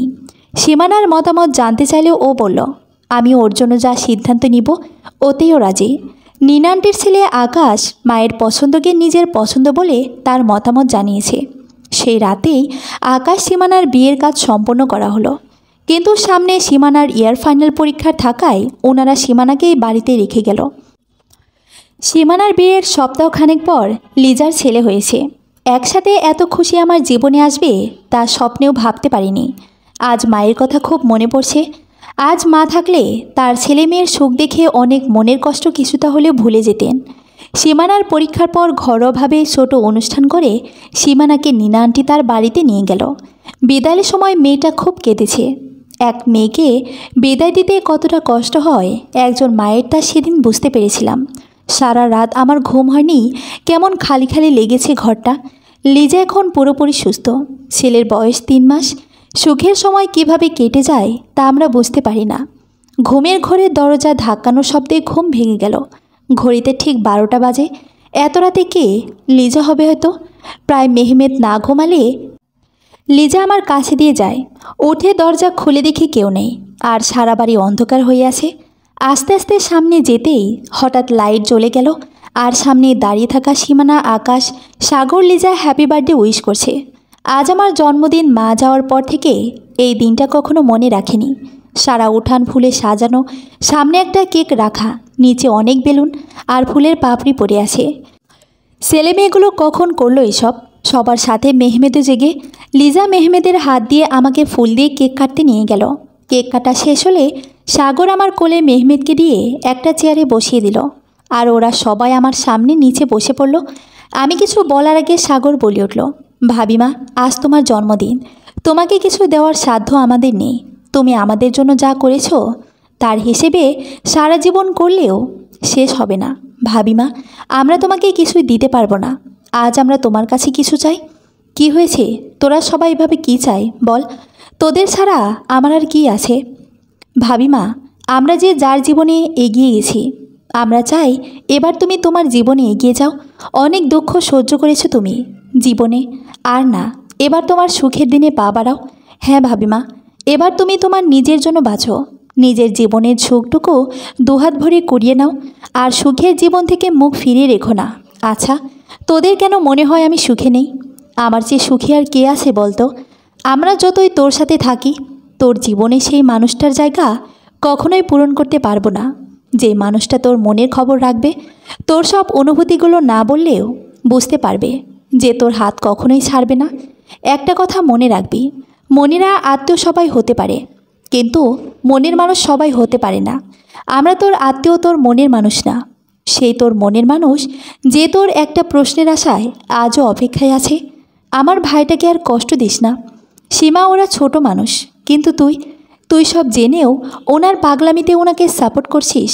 হ্যাঁ করছি। প্রথম আমারও ভাইয়ার এসব পাগলামি মনে হয়েছে, কিন্তু সময়ের সাথে বুঝতে পেরেছি এটা ভাইয়ার পাগলামি না, তোর প্রতি ওর ভালোবাসা। আর বিশ্বাস কর, মন থেকে বলছি, তোর চেয়ে ভালো ভাবি আমি সারা জীবন খুঁজলেও পাবো না। আমার ভাইটার মনে শুধু তুই আছিস। তোর কি মনে হয় সেটা তুই তাকে জানিয়ে দিস। কাল আমি তোকে পাঠাবো তোর কাছে। হয় আমার ভাইটার হাত ধরে তার জীবনে একেবারে চলে আসিস, নয়তো ওকে চিরদিনের জন্য তোর মনের বাঁধন থেকে মুক্ত করে দিস। সেই রাতে আর ঘুম হলো না। সারাটা রাত ভেবেছি, যেই মানুষটা এতগুলো বছর আমার জন্য অপেক্ষায় কাটিয়ে দিল, তাকে কি করে ফিরিয়ে দিই। কিন্তু আমি যে অভাগী, সুখ যে আমার জীবনে সয় না। যদি নিজের ভাগ্যের সাথে মানুষটাকে জড়িয়ে তার বড় কোনো ক্ষতি করে ফেলি, যদি তার মনের মতো সাথী হয়ে উঠতে না পারি, মানুষটাকে সুখ দিতে যেয়ে যদি তার দুঃখের কারণ হয়ে যায়, তখন কি করব আমি? নতুন করে জীবন যুদ্ধে নামার শক্তি যে আমার নেই। মাথা কোনো কাজ করছে না, চিন্তা করার শক্তি যেন ক্রমশ লোপ পাচ্ছে। এত কিছুর মাঝেও মনের কোনো না কোনো কোণে মানুষটার প্রতি দুর্বলতা বারবার জেগে উঠছে। মনের কাছে চিন্তাগুলো বারবার হেরে যাচ্ছে। সারা রাত ঘুম হয়নি। ভোরের ছাদে পায়চারি করছিলাম। আজকের ভোরটা যেন অন্যরকম লাগছে। ঠান্ডা বাতাস, সাথে সীমানার গোলাপ গাছের ফুটন্ত ফুলের মিষ্টি ঘ্রাণ পরিবেশটাকে আরও সুন্দর করে দিচ্ছে। কলিং বেলের শব্দে বুকটা কেঁপে উঠল। সিঁড়ি বেয়ে নামছি, এদিকে মনের মধ্যে ঝড় চলছে। আরও কয়েকবার বেল বাজিল। গেট খুলে সামনে তাকিয়ে আমার পা যেন সেখানেই জমে গেল। সারা শরীর অবশ হয়ে আসছে, মুখ থেকে কোনো শব্দ বের করতে পারছি না। এতটা সময় ধরে চলতে থাকা মনের ঝড়টা যেন কোথাও উধাও হয়ে গেল। আমার সামনে সেই মানুষটা দাঁড়িয়ে, যে রাতের আধারে সব বন্ধন ছিন্ন করে নিজের সুখের জন্য সব ত্যাগ করে পা বাড়িয়েছিল নিজের স্বপ্ন পূরণের পথে। হ্যাঁ, আমার সামনে নীল দাঁড়িয়ে। এখনও এই বাড়িতে আছো? কথাটা শুনে চমকে উঠলাম। এত বছর পর লোকটা ফিরেছে, কেমন আছে সেটাও জিজ্ঞেস করার প্রয়োজন বোধ করলো না। আমার উত্তরের অপেক্ষা না করে সোজা ভেতরে চলে গেল। আমি সেখানেই দাঁড়িয়ে আছি। বেলের শব্দ শুনে ততক্ষণে সবাই বাইরে বেরিয়ে এসেছে। হয়তো সৌরভকে আশা করেছে। নীল আকাশকে জড়িয়ে ধরে বলল, তুই সাগর তাই না? কত বড় হয়ে গেছিস? সীমানার দাদাভাই বলে সামনে আসতেই নীলের সাগর বাধা দিল। সীমানার মুখে দাদাভাই ডাকটা শুনে লিজা বিস্ময় নিয়ে সাগরের দিকে চেয়ে আছে। রুম থেকে বেরিয়ে আসার সময়ে হাসিটা সাগরের ঠোঁটে এখন নেই। নীলকে হঠাৎ সামনে দেখে সাগর সেখানেই থেমে গেল। আকাশ নিজেকে ছাড়িয়ে নিয়ে বলল, আপনি ভুল করছেন। আমি আকাশ, সাগর নই। আপনি কে? আমি নীল। কিন্তু তুমি সাগর না হলে এখানে কি করছো? এই বাড়িতে তো আমাদের। আমি সীমানার হাজবেন্ড। আকাশ সীমানার দিকে তাকিয়ে বলল। নীল আকাশকে পাশ কাটিয়ে সীমানার কাছে গেল। সীমানা, তোর বিয়ে হয়ে গেছে? সাগর কোথায়? সীমানা সাগরের দিকে একবার তাকালো। সাগর এখনও সেইভাবে দাঁড়িয়ে। নীল এবার সাগরের কাছে গিয়ে নানান কথা বলছে, কিন্তু সাগর কোনো উত্তর দিচ্ছে না। সবাইকে দেখছি, মাকে দেখছি না। মা কোথায়? কী রে, কথা বলছিস না কেন? মা কোথায়? নিশ্চয়ই আমার উপর রেগে আছে। মা এখন আর কারোর ওপর রাগ করে না। আপনার ওপর তো কখনোই না। তুই একদম ঠিক বলেছিস সাগর। মা আমার উপর রাগ করে থাকতেই পারে না। সেটাই। আপনার উপর রাগ করে থাকতে পারিনি বলেই চলে গেছে চিরদিনের জন্য। চলে গেছে মানে? কোথায় গেছে? কবে আসবে মা? যেখানে গেছে সেখান থেকে কোনো দিন ফিরে আসতে পারবে না। মা চলে গেছে না ফেরার দেশে। কি বলছিস এসব? কি করে হলো এসব? কি হয়েছিল মায়ের? হয়তো বেঁচে থাকার ইচ্ছাটা মরে গিয়েছিল। ভাবি মা, আমার অফিসে জরুরি কাজ আছে, আজ একটু তাড়াতাড়ি যেতে হবে। নীল কিছু বলার আগেই সাগর সেখান থেকে চলে গেল, সাথে লিজাও। আকাশ সীমানাকে নিয়ে উপরে চলে গেল। নীল মায়ের রুমে ঢুকলো। আমি রান্নাঘরে গিয়ে দাঁড়িয়ে আছি। কোনো কাজে আমার হাত চলছে না। মনে শুধু একটাই প্রশ্ন ঘুরপাক করছে, সব শেষ যাওয়ার পর কেন ফিরে এসেছে নীল? উনি কি নতুন করে কিছু গড়তে এসেছে, নাকি এতদিনে আমি যা করেছি তা আরও একবার ভাঙতে? ভাবতে ভাবতে হঠাৎ অসাবধানতায় চুলার গরম পাতিলে হাতে ছ্যাঁকা লেগেছে, খুব জ্বলছে। হাতের দিকে তাকানোর আগেই লিজা এসে আমার হাত ধরে টেনে নিয়ে তাড়াতাড়ি পানির কলের নিচে ধরল। ভাবিমা, কি করছো? একটু দেখে করবে তো নাকি? দেখো তো কতটা জায়গা পড়ে গেছে। যার কপালি পোড়া তার এইটুকু পোড়ায় কিচ্ছু হবে না। তুই যা, সাগরকে নাস্তা দিয়ে আয়, নয়তো না খেয়েই বেরিয়ে পড়বে। নাস্তা নিয়ে টেবিলে আসতে দেখি নীল চেয়ারে বসা। আমি টেবিলের ওপর পরোটার প্লেটটা রাখতেই নীল বলল, প্লেটটা এদিকে দাও, খুব ক্ষুধা পেয়েছে। ল্যান্ড করেছি সেই কখন, সব ফর্মালিটি পূরণ করতে করতে দেরি হয়ে গেল। এখানে এমন বুঝেছ? বিদেশে কিন্তু এমনটা হয় না, সব কাজ খুব ফাস্ট। নীল খাচ্ছে আর তার প্রবাস জীবনের গল্প শোনাচ্ছে। মানুষটা এত স্বাভাবিক আচরণ কি করে করছে সেটাই মাথায় ঢুকছে না। এমনভাবে বিহেভ করছে যেন কিছুই হয়নি। আসলেই কি তার কাছে এসব কোনো বিষয়ই না, নাকি তার মনে কোনো অনুভূতি অবশিষ্ট নেই? আর তার আশাতে আমাদের এতগুলো মানুষের জীবনে যে ঝড় উঠেছে তা কি তার চোখে পড়ছে না? সাগর রেডি হয়ে বেরিয়ে নীলকে টেবিলে দেখে নাস্তা না করে বেরিয়ে যেতে নিলে ডেকে খেয়ে যেতে বলে দেরি হয়েছে বলে বেরিয়ে গেল। আজ প্রথম ছেলেটা খালি মুখে বাড়ি থেকে বেরিয়ে গেল। নীল খাওয়া শেষে সেখানে বসেই ফোন টিপছে। তার জন্য এতগুলো মানুষ খাবার খেতে আসছে না, সেদিকে তার কোনো চিন্তা নেই। আকাশ সীমানাকে নিয়ে বেরিয়ে পড়লে তাড়াতাড়ি ওদের খাবারটা বক্স করে সাথে দিয়ে এসেছি, গাড়িতে খেয়ে নেবে বলে। লিজা ওর রুমে। লিজাকে নাস্তা ওর রুমে দিয়ে মেহমেদকে নিয়ে নিজের ঘরে গিয়ে বসে আছি। মেহমেদ বিছানায় বসে খেলছে, আমি পাশেই বসে আছি। হঠাৎ মুখের সামনে খাবার দেখে সামনে তাকালাম। আপনি এখানে কখন এলেন? যখন তুমি ভাবনার রাজ্যে হারিয়ে গিয়েছিলে। এখানে কেন এসেছেন? তোমাকে ভাবনার রাজ্য থেকে বাইরে আনতে। সবার খাওয়ার চিন্তা আছে, সবার খেয়াল রাখছো, নিজের প্রতি এত অবহেলা কেন? নাও, খেয়ে নাও। যার জন্য না খেয়ে বসে আছো সে কি তোমার খবর জীবনে নিবে? আমি ওনার জন্য না খেয়ে থাকিনি। উনি থাকায় না থাকায় আমার কিচ্ছু আসে যায় না। ওনার সাথে আমার কোনো সম্পর্কই নেই। ওনার সাথে যে সম্পর্ক ছিল তা উনি নিজে ভেঙে চলে গিয়েছেন। ওনার জন্য আমার জীবনে কোনো জায়গা নেই। মুখে যা বলছো মনকে কেন সেটা বোঝাচ্ছ না? কেন এমন একজন মানুষের জন্য মন খারাপ করছো যে তোমার মনের খবর নেওয়ার প্রয়োজন বোধ করে না? কেন এত সহজে দুর্বল হয়ে পড়ছো? সারা জীবন যেভাবে শক্ত থেকে সব পরিস্থিতি মোকাবেলা করেছো, তেমন শক্ত হয়ে এই পরিস্থিতির মোকাবেলা করো। আর কত পরীক্ষা দিতে হবে আমাকে? আমি যে আর পারছি না। আমি খুব ক্লান্ত। আমি নতুন করে কাউকে হারাতে চাই না। আমার সাজানো সংসারটাতে আবারও ভাঙন নেমে আসে। আমার ছেলেমেয়েগুলা সেই ছোট বয়স থেকে অনেক কষ্ট সহ্য করেছে। এতদিনে ওদের জীবনে সুখ এসেছে, আবার নতুন করে কোনো কষ্ট ওরা সহ্য করতে পারবে না। সব ঠিক হয়ে যাবে, তুমি এত ভেঙে পড়ো না। আচ্ছা একটা কথা, তোমার যদি আমার শার্ট ধুয়ে দেওয়ার ইচ্ছা থাকে তাহলে নর্মাল পানি দিয়ে ধুয়ে দিও, এভাবে চোখের পানি দিয়ে না। সৌরভের কথায় হুঁশ হলো। আমি এতক্ষণ তাকে জড়িয়েছিলাম। নিজেকে সামলে কয়েক পা পেছনে যেতেই সৌরভ আমার হাত ধরে বিছানায় বসিয়ে ও হাঁটু গেড়ে আমার সামনে বসলো। এত বছরে এমনটা আগে হয়নি।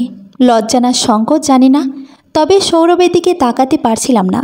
আমার মন অন্যদিকে ঘোরানোর জন্য ও কথাটা বলেছে তা বুঝতে পারছি। মনিরা, যা হয়েছে বা হচ্ছে তাতে তোমার কোনো দোষ নেই। নিজেকে দোষারোপ করা বন্ধ করো। তোমার মন কি বলে সেটা শোনো। কে কি বলল বা ভাবলো তা নিয়ে চিন্তা করো না। নীল অনুতপ্ত হয়ে বা তার ভুল শুধরাতে এসেছে বলে আমার মনে হয় না। ও কেন ফিরে এসেছে তা আমি ঠিক বের করব। আরেকটা কথা সবসময় মনে রাখবে, আমি সবসময় তোমার পাশে আছি। তোমার বা তোমার সাথে জড়িত কারো কোনো ক্ষতি আমি হতে দেব না। কাল রাতে সীমা যা বলেছে তার জন্য আমি সরি। ভুল কিছু বলেনি তো। সব কিছুর একটা সীমা থাকে। আর কতকাল আপনি অপেক্ষা করবেন? এখনও সময় আছে। আমার সাথে নিজের জীবনটা জড়াবেন না। আমার জীবনের সাথে যে জড়িয়েছে শুধুই কষ্টই পেয়েছে। আপনাকেও কষ্ট ছাড়া কি তুই দিতে পারবো না আমি। প্লিজ সরে যান আমার জীবন থেকে। সরে যাওয়ার জন্য তোমাকে ভালোবাসিনি। তোমার কাছ থেকে দূরে থেকে কষ্ট পাওয়ার চেয়ে বরং তোমার পাশে থেকেই কষ্ট পাই। তুমি আমার জীবনে থাকলে আমি সারা জীবন কষ্ট পেতে রাজি। আর যেখানে অপেক্ষার কথা, আমি মৃত্যুর আগ পর্যন্ত তোমার অপেক্ষা করব। আর এর অধিকার আমি চাইব না। কেন বুঝতে পারছেন না? আমি সব বুঝতে পারছি। তুমি শুধু একবার আমায় বোঝো। তোমার চোখে আমি আর পানি দেখতে চাই না। একদম কাঁদবে না। দেখো, আমাদের বোরিং কথাবার্তা শুনে মেহমেদের ক্ষুধা লেগে গেছে, তাই বেচারা নিজেই খাওয়া শুরু করে দিয়েছে। আমি সেই কখন থেকে বলছি তুমি খাচ্ছ না, এবার তো খাও প্লিজ। সৌরভ মেহমেদের হাত দিয়ে আমার মুখে খাবার ধরল। আমি মেহমেদের হাত থেকে খাবার মুখে নিতেই মেহমেদ কান্না শুরু করলো। সৌরভ আমার দিকে তাকালো। ওর করুণ মুখটা দেখে আমি না হেসে পারলাম না। মেহমেদ সামনে যা পায় তাই মুখে দেয়। হাত থেকে কিছু নিয়ে নিলেই কান্না শুরু করে। মাঝে মাঝে মনে হয় এই মানুষটার কাছে কোনো জাদুর কাঠি আছে, যা ঘুরিয়ে মুহূর্তে সব ঠিক করে দেয়। সন্ধ্যার পর সাগর উঠানের কোণে বসে ল্যাপটপে কাজ করছে। পাশে বসে মেহমেদ খেলছে। লিজা আমার সাথে রান্নাঘরে। নীল এসে সাগরের পাশে চেয়ারে বসলো। তুই নাকি চাকরি করিস? এই যুগে চাকরির টাকা দিয়ে সংসার চলে? আমার মতে তোকে চাকরি বাদ দিয়ে কোনো ব্যবসা করা উচিত। একটা ছেলে আছে, তার ভবিষ্যতের কথা ভাববি না? আমার চাকরির টাকায় আমার সংসার ভালোই চলছে। টাকার পিছনে ছুটতে গিয়ে সম্পর্কগুলোকে নষ্ট করতে চাই না। আর আমার সন্তানকে আর কিছু দিতে না পারলেও এই শিক্ষাটা অবশ্যই দিব, যাতে সে নিজের স্বার্থের জন্য তার আপনজনদের জন্য ত্যাগ না করে। সাগর উঠে চলে যেতে নিলে নীল পেছন থেকে বলল, সাগর, তুই ছোটোবেলায় আমাকে দাদাবাই বলে ডাকতি, আর তুমি করে বলতি। ছোটোবেলার সব কথা মনে থাকে না, আর কিছু স্মৃতি ভোলা যায় না। রাতে খাবার টেবিলে সাগরকে খাবার দিচ্ছি, এমন সময় নীল এসে খেতে বসলো। সাগর চুপচাপ খাচ্ছে। সাগর, আমি ভাবছি আমি আর কাতার যাব না, এখানেই থাকবো। তুই কি বলিস? আপনি কি করবেন সেটা সম্পূর্ণ আপনার ইচ্ছা। আমি কি বলবো সেটা তো বুঝলাম, কিন্তু এখানে কি করব সেটা বুঝতে পারছি না। তোর চাকরির টাকায় আমি কতদিন খাবো? তোকে বললাম একটা বিজনেস কর, কিন্তু তুই তো শুনলি না। লিজা সামনের খাবারের প্লেটটা ছুঁড়ে নিচে ফেলে দিয়ে চেঁচিয়ে লিজাকে ডাকলো। লিজা দৌড়ে বেরিয়ে এলো। কতবার বলেছি তরকারিতে লবণ কম দিতে, লবণ দিয়ে পুরো তেতো বানিয়ে রেখেছ। এই ছোট্ট একটা জিনিস খেয়াল রাখতে পারো না? সাগরের রাগের কারণটা আমি এবং লিজা দুজনেই বুঝতে পেরেছি। লিজা নিচে থেকে প্লেটের ভাঙা টুকরোগুলো তুলতে নিলে ওকে ইশারায় সাগরের কাছে যেতে বললাম।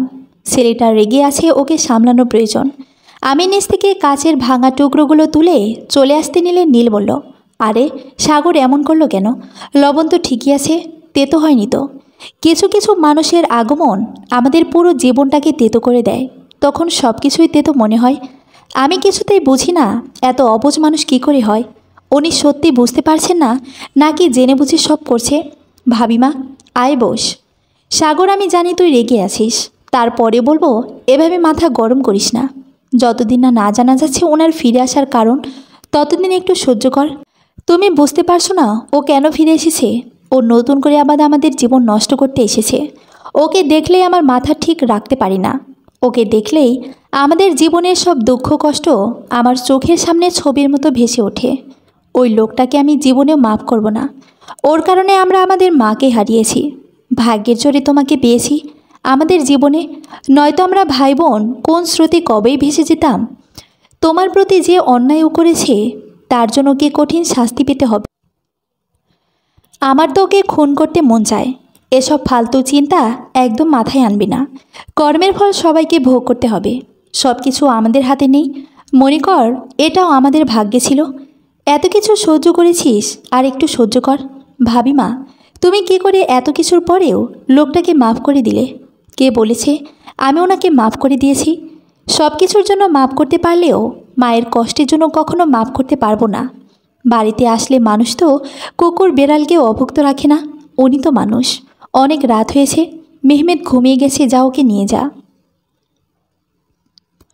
ওপরের ঘরটাতে আগে থেকেই দম আটকে আসতো, এখন এই বাড়িটাতেই কেমন যেন দম বন্ধ হয়ে আসে। একটা মানুষ চাইলেই কত সহজে তার আশেপাশের মানুষের জীবনে প্রভাব ফেলতে পারে তার নীলকে দেখার আগে বুঝিনি। হঠাৎ নিজের ইচ্ছায় সব ছেড়ে চলে গেল। তার সাথে জড়িত কয়েকটা মানুষের জীবন পুরো পাল্টে গেল। আজ আবার নিজ ইচ্ছায় ফিরে এসেছে, আবারও মানুষগুলোর জীবন পাল্টে দিচ্ছে।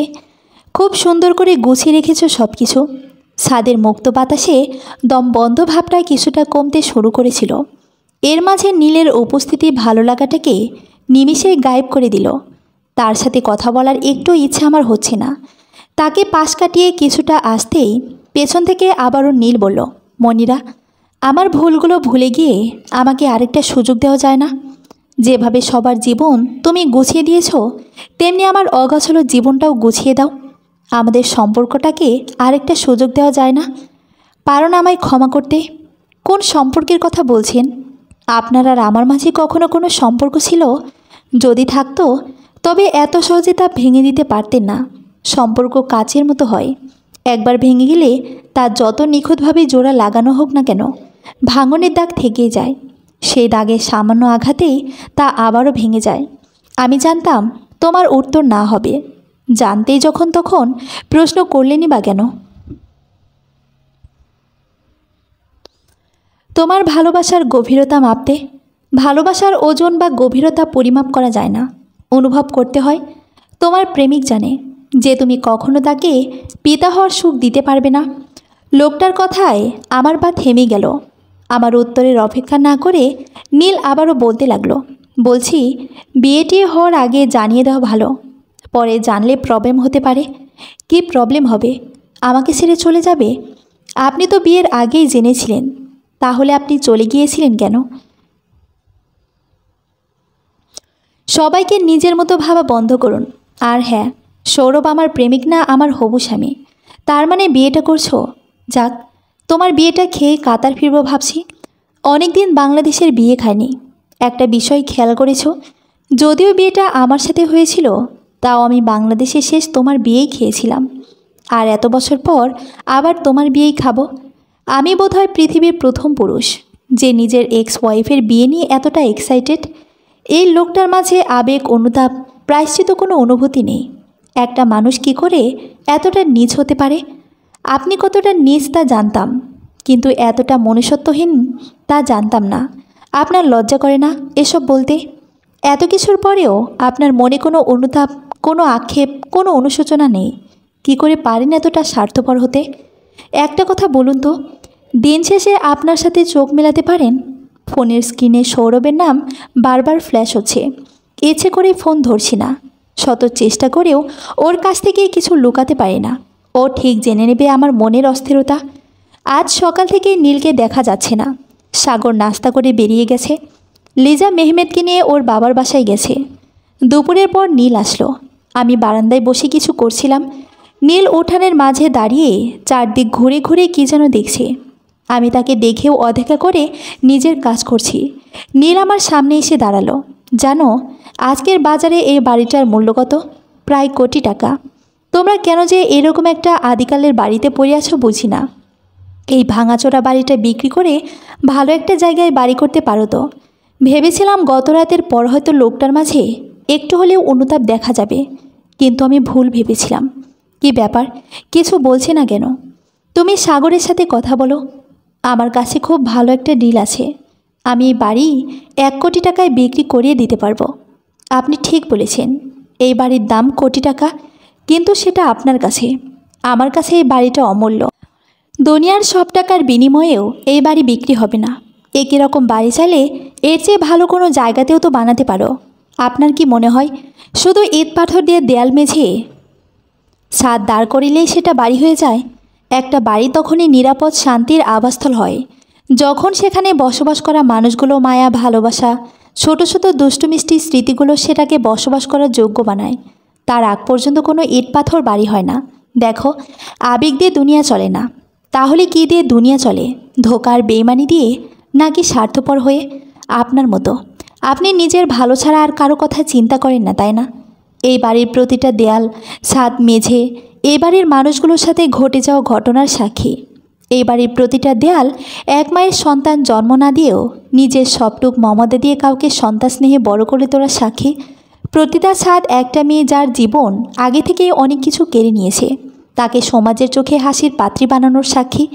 প্রতিটা মেঝের শৈশব পিতাহারা দুটো ছেলেমেয়ের সব হাসি আনন্দ কেড়ে নেওয়ার সাক্ষী। যে সময় তাদের হেসে খেলে কাটানোর কথা ছিল, সেই সময়টাই তাদের কঠিন বাস্তবতার শিকার হতে হয়েছে। আর এই সব কিছুর জন্য দায়ী আপনি। নিজের স্বপ্ন পূরণ করতে চাওয়া কি অন্যায়? নিজের জীবনকে সুন্দর করে সাজাতে চাওয়া অপরাধ? নিজের স্বপ্ন পূরণ করা অন্যায় না, তবে নিজের স্বপ্ন পূরণ করতে গিয়ে অন্যের স্বপ্ন ভাঙা অপরাধ। তুমি শুধু শুধু আমাকে দোষারোপ করছো। আমি কি এমন করেছি? আপনি কিছুই করেননি।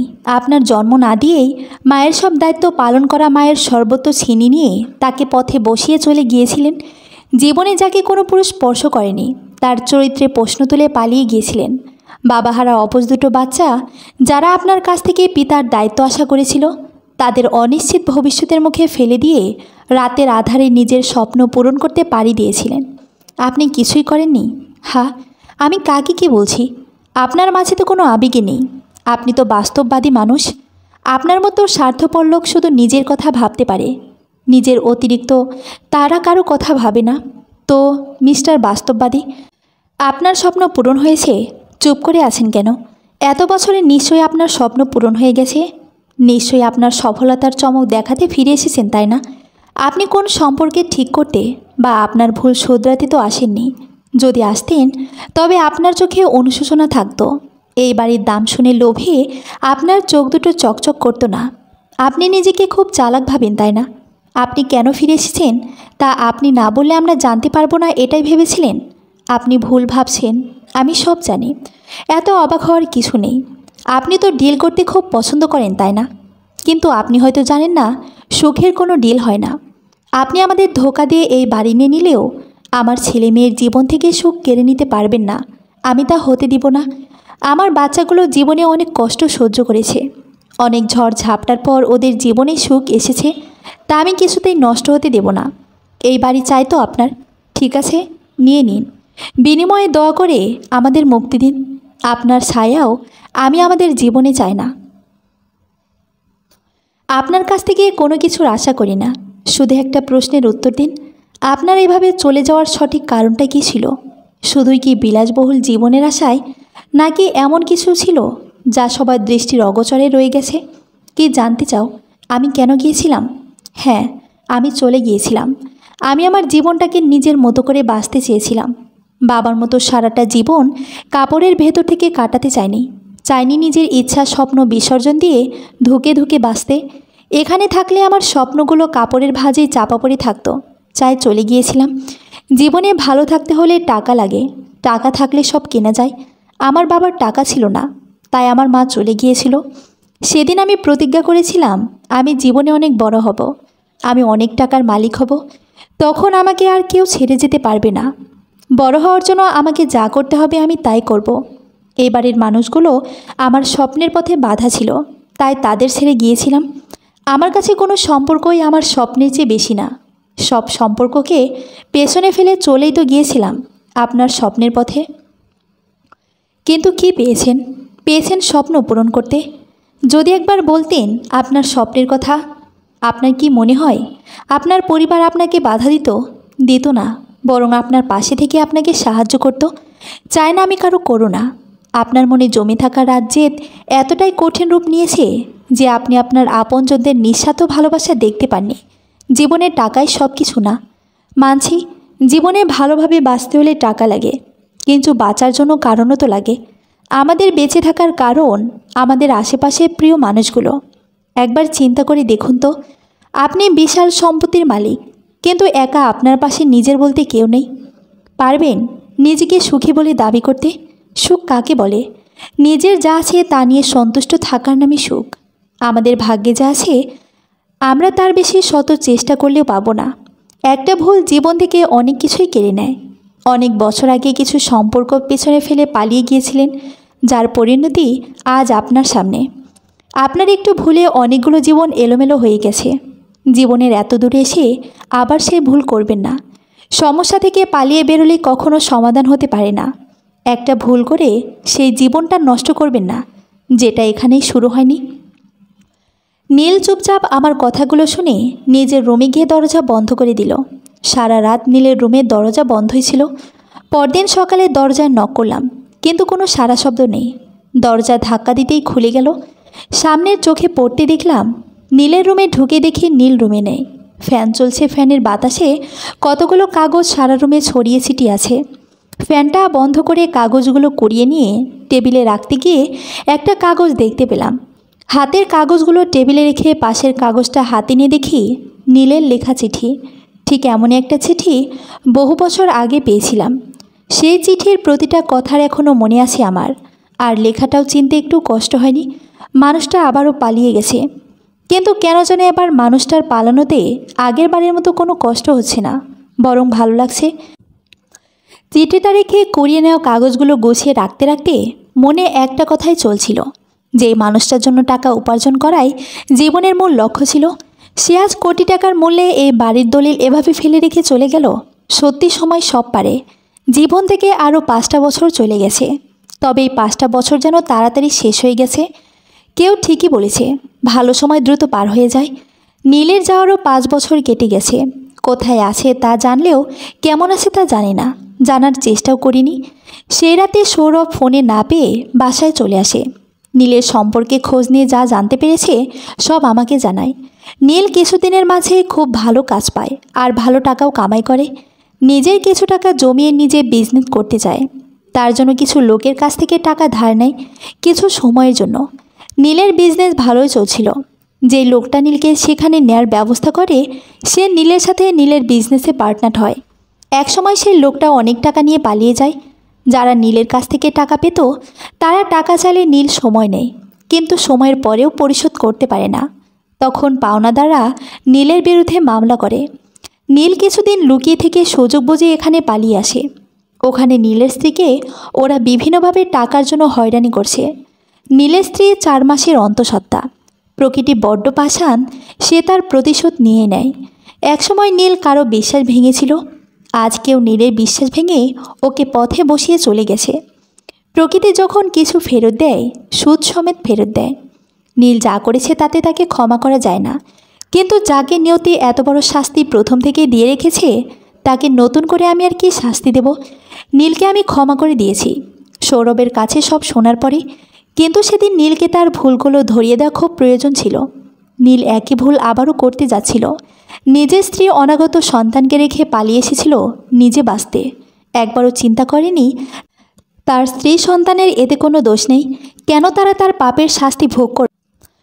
সেদিনের কথাগুলো হয়তো নীলের বিবেককে নাড়া দিয়েছিল। সেটা ওর চিঠির ভাষায় স্পষ্ট ভেসে উঠেছিল। নীল লিখেছিল, পালিয়ে যাচ্ছি, তবে এবার স্বার্থপর হতে নয়, দায়িত্ব পালন করতে। তুমি ঠিকই বলেছ, আপনজন ছাড়া কোনো সুখই সুখ না। অনেক আপনজনকে নিজের ভুলের কারণে হারিয়েছি, আর হারাতে চায় না। আবারও আমার একটা ভুলের কারণে দ্বিতীয় কোনো নীল তৈরি হোক, কারণ সেই নীলকে তার ভুল ধরিয়ে দিতে হয়তো কোনো মনিরা থাকবে না। তুমি ঠিকই বলেছ, আমার মনে অনেক রাগ জেদ জমা হয়েছিল। নিজের বিবেক বারবার আমাকে প্রশ্ন করেছে কী করছি আমি, কিন্তু আমার ইগো আমার বিবেকের তোলা প্রশ্নগুলোকে দমিয়ে রেখেছে। রাগ জেদ আমাকে কারো ভালোবাসা অনুভব করতে দেয়নি, কাউকে আপন করতে দেয়নি। তোমার প্রতি অনেক অন্যায় করেছি, পারলে আমাকে মাফ করে দিও। নীল। নীলের ছোট বয়সেই ওর মা ওকে ছেড়ে চলে যায়। সমাজের নানান মানুষের নানান প্রশ্নের সম্মুখীন হতে হয়েছে তাকে। তাকে এটা বোঝানো হয়েছে জীবনে টাকা না থাকলে কেউ পাশে থাকে না। শৈশবের ওই নরম মনে যেই কষ্টের দাগ কেটেছে তা সময়ের সাথে সাথে গভীর হয়েছে, যার কারণে মনে বিশ্বাস ভালোবাসার জায়গাটা দখল করেছে রাগ আর জেদ। নীলের জেদ ছিল বড়লোক হওয়ার, আর রাগ ছিল তার প্রতি হওয়া অন্যায়ের প্রতিটা কারণের ওপর, যা ওকে এমন বানিয়ে দিয়েছে। সবার মতামত নিয়ে বাড়িটা বিক্রি করে দেওয়া হয়। বাড়িটা মায়ের স্মৃতি, কিন্তু মায়ের স্মৃতি আমাদের মনে সবসময় থাকবে। বাড়ি না থাক, মা আমাদের মনে সবসময় থাকবে। মাকে যতটা চিনেছি, মা থাকলে তার সন্তানের এমন বিপদে এটাই করত। বাড়ির বিক্রির সব টাকা সৌরভ তার পরিচিত একজনকে দিয়ে নীলের কাছে পৌঁছে দেয়। নীল নিতে চায়নি টাকাটা, কিন্তু পরিস্থিতি সামাল দিতে বাধ্য হয়ে নিয়েছে। অনেকবার সৌরভকে ফিরিয়ে দিতে পারলেও সেদিন পারিনি। আমার দিকে বাড়িয়ে দেওয়া তার হাত দুটো ধরে সেদিন তার জীবনে প্রবেশ করেছিলাম। সামনের মানুষটা যখন মন প্রাণ উজাড় করে ভালোবাসে, তখন তার ভালোবাসায় সাড়া না দিয়ে পারা যায় না। মনটা তার মনের কাছে বাধা হয়ে পড়েই যায়। একেই হয়তো বলে ভালোবাসার শক্তি। জীবনের এতগুলো বছর যত দুঃখ কষ্ট সহ্য করেছি, এই 5 বছরে তা দূর হয়ে গেছে। এই 5টা বছর আমার জীবনের সকল ভালোবাসার অপূর্ণতা পূর্ণ করে দিয়েছে সৌরভ। জীবন যতটা কেড়ে নিয়েছে তার চেয়ে অনেক বেশি ফিরিয়ে দিয়েছে। কখনো ভাবিনি নিজের অক্ষমতার সাথে কখনো পরিপূর্ণ স্ত্রীর মর্যাদা পাব। আমার সেই ভাবনাকে ভুল প্রমাণ করেছে সৌরভ। নিজেকে খুব ভাগ্যবতী মনে হয় যে এমন একজন মানুষ আমার জীবনে এসেছে। মা, এসে গেছে আমার লক্ষ্মী বাচ্চাটা। তুমি একা কেন? তোমার বাবা কোথায়? বাবা আইসক্রিম আনতে গেছে। কিন্তু তোমার যে আইসক্রিম খাওয়া নিষেধ, ঠান্ডা লেগে যাবে তো। মা, তুমি জানো না বাইরে এত গরম, তাই আইসক্রিম খেতে হবে, নয়তো আমি গরমে একদম গলে যাব আইসক্রিমের মতো। এত গরম, তাই না? দুষ্টু, সব আইসক্রিম খাওয়ার বাহানা। মা, তুমি কি স্কুলে পড়তে যাবে আমার মতো? স্কুলে পড়তে না তো। তাহলে তুমি হোমওয়ার্ক করছো কেন? এটা হোমওয়ার্ক না, এটা হলো ডায়েরি, যেটাতে আমরা আমাদের মনের কথা লিখে রাখি। তাহলে আমিও লিখব মনের কথা, আমারও ডায়েরি চাই। ঠিক আছে, এই যে নাও, এটা তোমার ডায়েরি। এটাতে তুমি তোমার মনের যত কথা আছে লিখে রাখো। আচ্ছা, এক কাজ করি, তুমি তোমার মনের কথা বলো, আমি লিখে দিচ্ছি। Good idea. লেখো, আমি খুব ভালো ছেলে, আমি প্রতিদিন দুধ খাই, স্কুলে যাই, হোমওয়ার্ক করি। আর লেখো, আমি মাকে অনেক ভালোবাসি, বাবাকেও, আম্মুকেও, পাপাকেও। লিখেছি। নাও, দাঁড়াও, শেষ হয়নি। এবার নিচে আমার নাম লেখো। নাম? নাম কেন? নয়তো সবাই বুঝবে কি করে এটা আমার মনের কথা? তাই তো। ঠিক আছে, এই যে লিখলাম তোমার নাম, মেহমেদ। দেখো হয়েছে? হ্যাঁ, ওই তো বাবা এসে পড়েছে। বাবা, বাবা জানো, আমি মায়ের সাথে মনের কথা লিখেছি ডায়েরিতে। মনের কথা? কি লিখেছো দেখি? কি তোমার মনের কথা? মায়ের কাছ থেকে জেনে নাও। তোমার মনের কথা মায়ের কাছ থেকে জানবো? হ্যাঁ। আমার সময় নেই, তাড়াতাড়ি আইসক্রিম দাও। আর তুমি মাকে বলো বাইরে কত গরম। মা আমার কথা বিশ্বাসই করছে না। আচ্ছা, তুমি কেন মেহমেদের কথা বিশ্বাস করছো না? মেহমেদ তো প্রতিদিন আইসক্রিম খায় না। আজ বাইরে অনেক গরম, তাই তো চেয়েছি। ঠিক না বাবা? কি ঠিক না? ও ছোট মানুষ, ভালো মন্দ বোঝে না, তাই বলে আপনি ওর কোথায় তাল মেলাবেন? ওকে না করতে পারতেন তো। তা না, উল্টো ছেলের চেয়ে এক ধাপ এগিয়ে বাহানা বানানো হচ্ছে। ওকে সরি সরি, আর হবে না প্লিজ। অন্তত ছেলের সামনে এভাবে বকো না। এই সরি বাকি রইল, একান্তে সময় করে সরি বলবো কেমন? আপনি দিন দিন আপনার অধপতন হচ্ছে বাচ্চার সামনে। হয় হয়, ভালোবাসায় এমনই হয়। আপনি আই লাভ ইউ। মা, আমিও লাভ ইউ। এমনই দুষ্টু মিষ্টি মান অভিমান হাসি আনন্দে কাটছে আমার দিন। মাতৃত্বের অপূর্ণতা পূরণ করেছে সাগর সীমানা। যেটুকু অপূর্ণ ছিল তা পূর্ণ করেছে মেহমেদ। যেদিন মেহমেদ প্রথম আমাকে মা বলে ডেকেছিল, সেদিন আনন্দে আমার মনটা ভরে উঠেছিল। সাগর, লিজা দুজনেই চাকরি করে যতক্ষণ ওরা বাইরে থাকে, মেহমেদ আমার কাছেই থাকে। সীমানা এখন ডাক্তার, আকাশ হসপিটাল করছে। সীমানার মেয়ে মেহেরও প্রায় আমার কাছে আসে। মেহমেদের মতো মেহেরও আমাকে মা ডাকে। এই বাচ্চা দুটোই আমার জীবনকে আরও সুখের করেছে। যেমন সাগর সীমানা সারাক্ষণ ভাবিমা ভাবিমা করে ঘুরে বেড়াতো, তেমনি মেহমেদ মেহের মামা করে ঘুরে বেড়ায়। আগের মতো প্রতি শুক্রবারে আমার এই ছোট্ট সংসারে চাঁদের হাট বসে। সাগর, লিজা, আকাশ, সীমানা, সীমা, ওর বাচ্চারা সবাই একসাথে হাসি আনন্দে দিনটা কাটায়। পরদিন আবার যার যার ব্যস্ত জীবনে সবাইকে ফিরে যেতে হয়। এর মাঝে একদিন সৌরভের প্রবাসী কোনো বন্ধু আসলে তার মুখে নীলের কথা শুনেছি। এখন সে খুব ভালো আছে। নীলের মেয়ে হয়েছে। তার মেয়ের নাম মায়ের মতোই মমতা রেখেছে। আমার এই ছোট্ট সংসারে কিছু জিনিসের অভাব থাকলেও ভালোবাসার কোনো অভাব নেই। দিন শেষে ভালোবাসার মানুষটার বুকে মাথা রেখে জীবনে কি হারিয়েছি আর কি পেয়েছি তার হিসেব করলে যা হারিয়েছি তার অর্ধেক উঠতে থাকে পাওয়ার হিসেবটা। যাকে পেয়েছি তার সাথে এভাবেই কাটাতে চাই বাকি জীবনটা। জীবনের কাছে এখন একটাই চাওয়া, শেষ নিঃশ্বাসটা যেন এই মানুষটার বুকেই ত্যাগ করতে পারি। সমাপ্ত। জানি না কেমন হয়েছে। প্রথম থেকে যারা কষ্ট করে আমার লেখাটা পড়েছেন তাদের অসংখ্য ধন্যবাদ। সবার মতামত আশা করছি।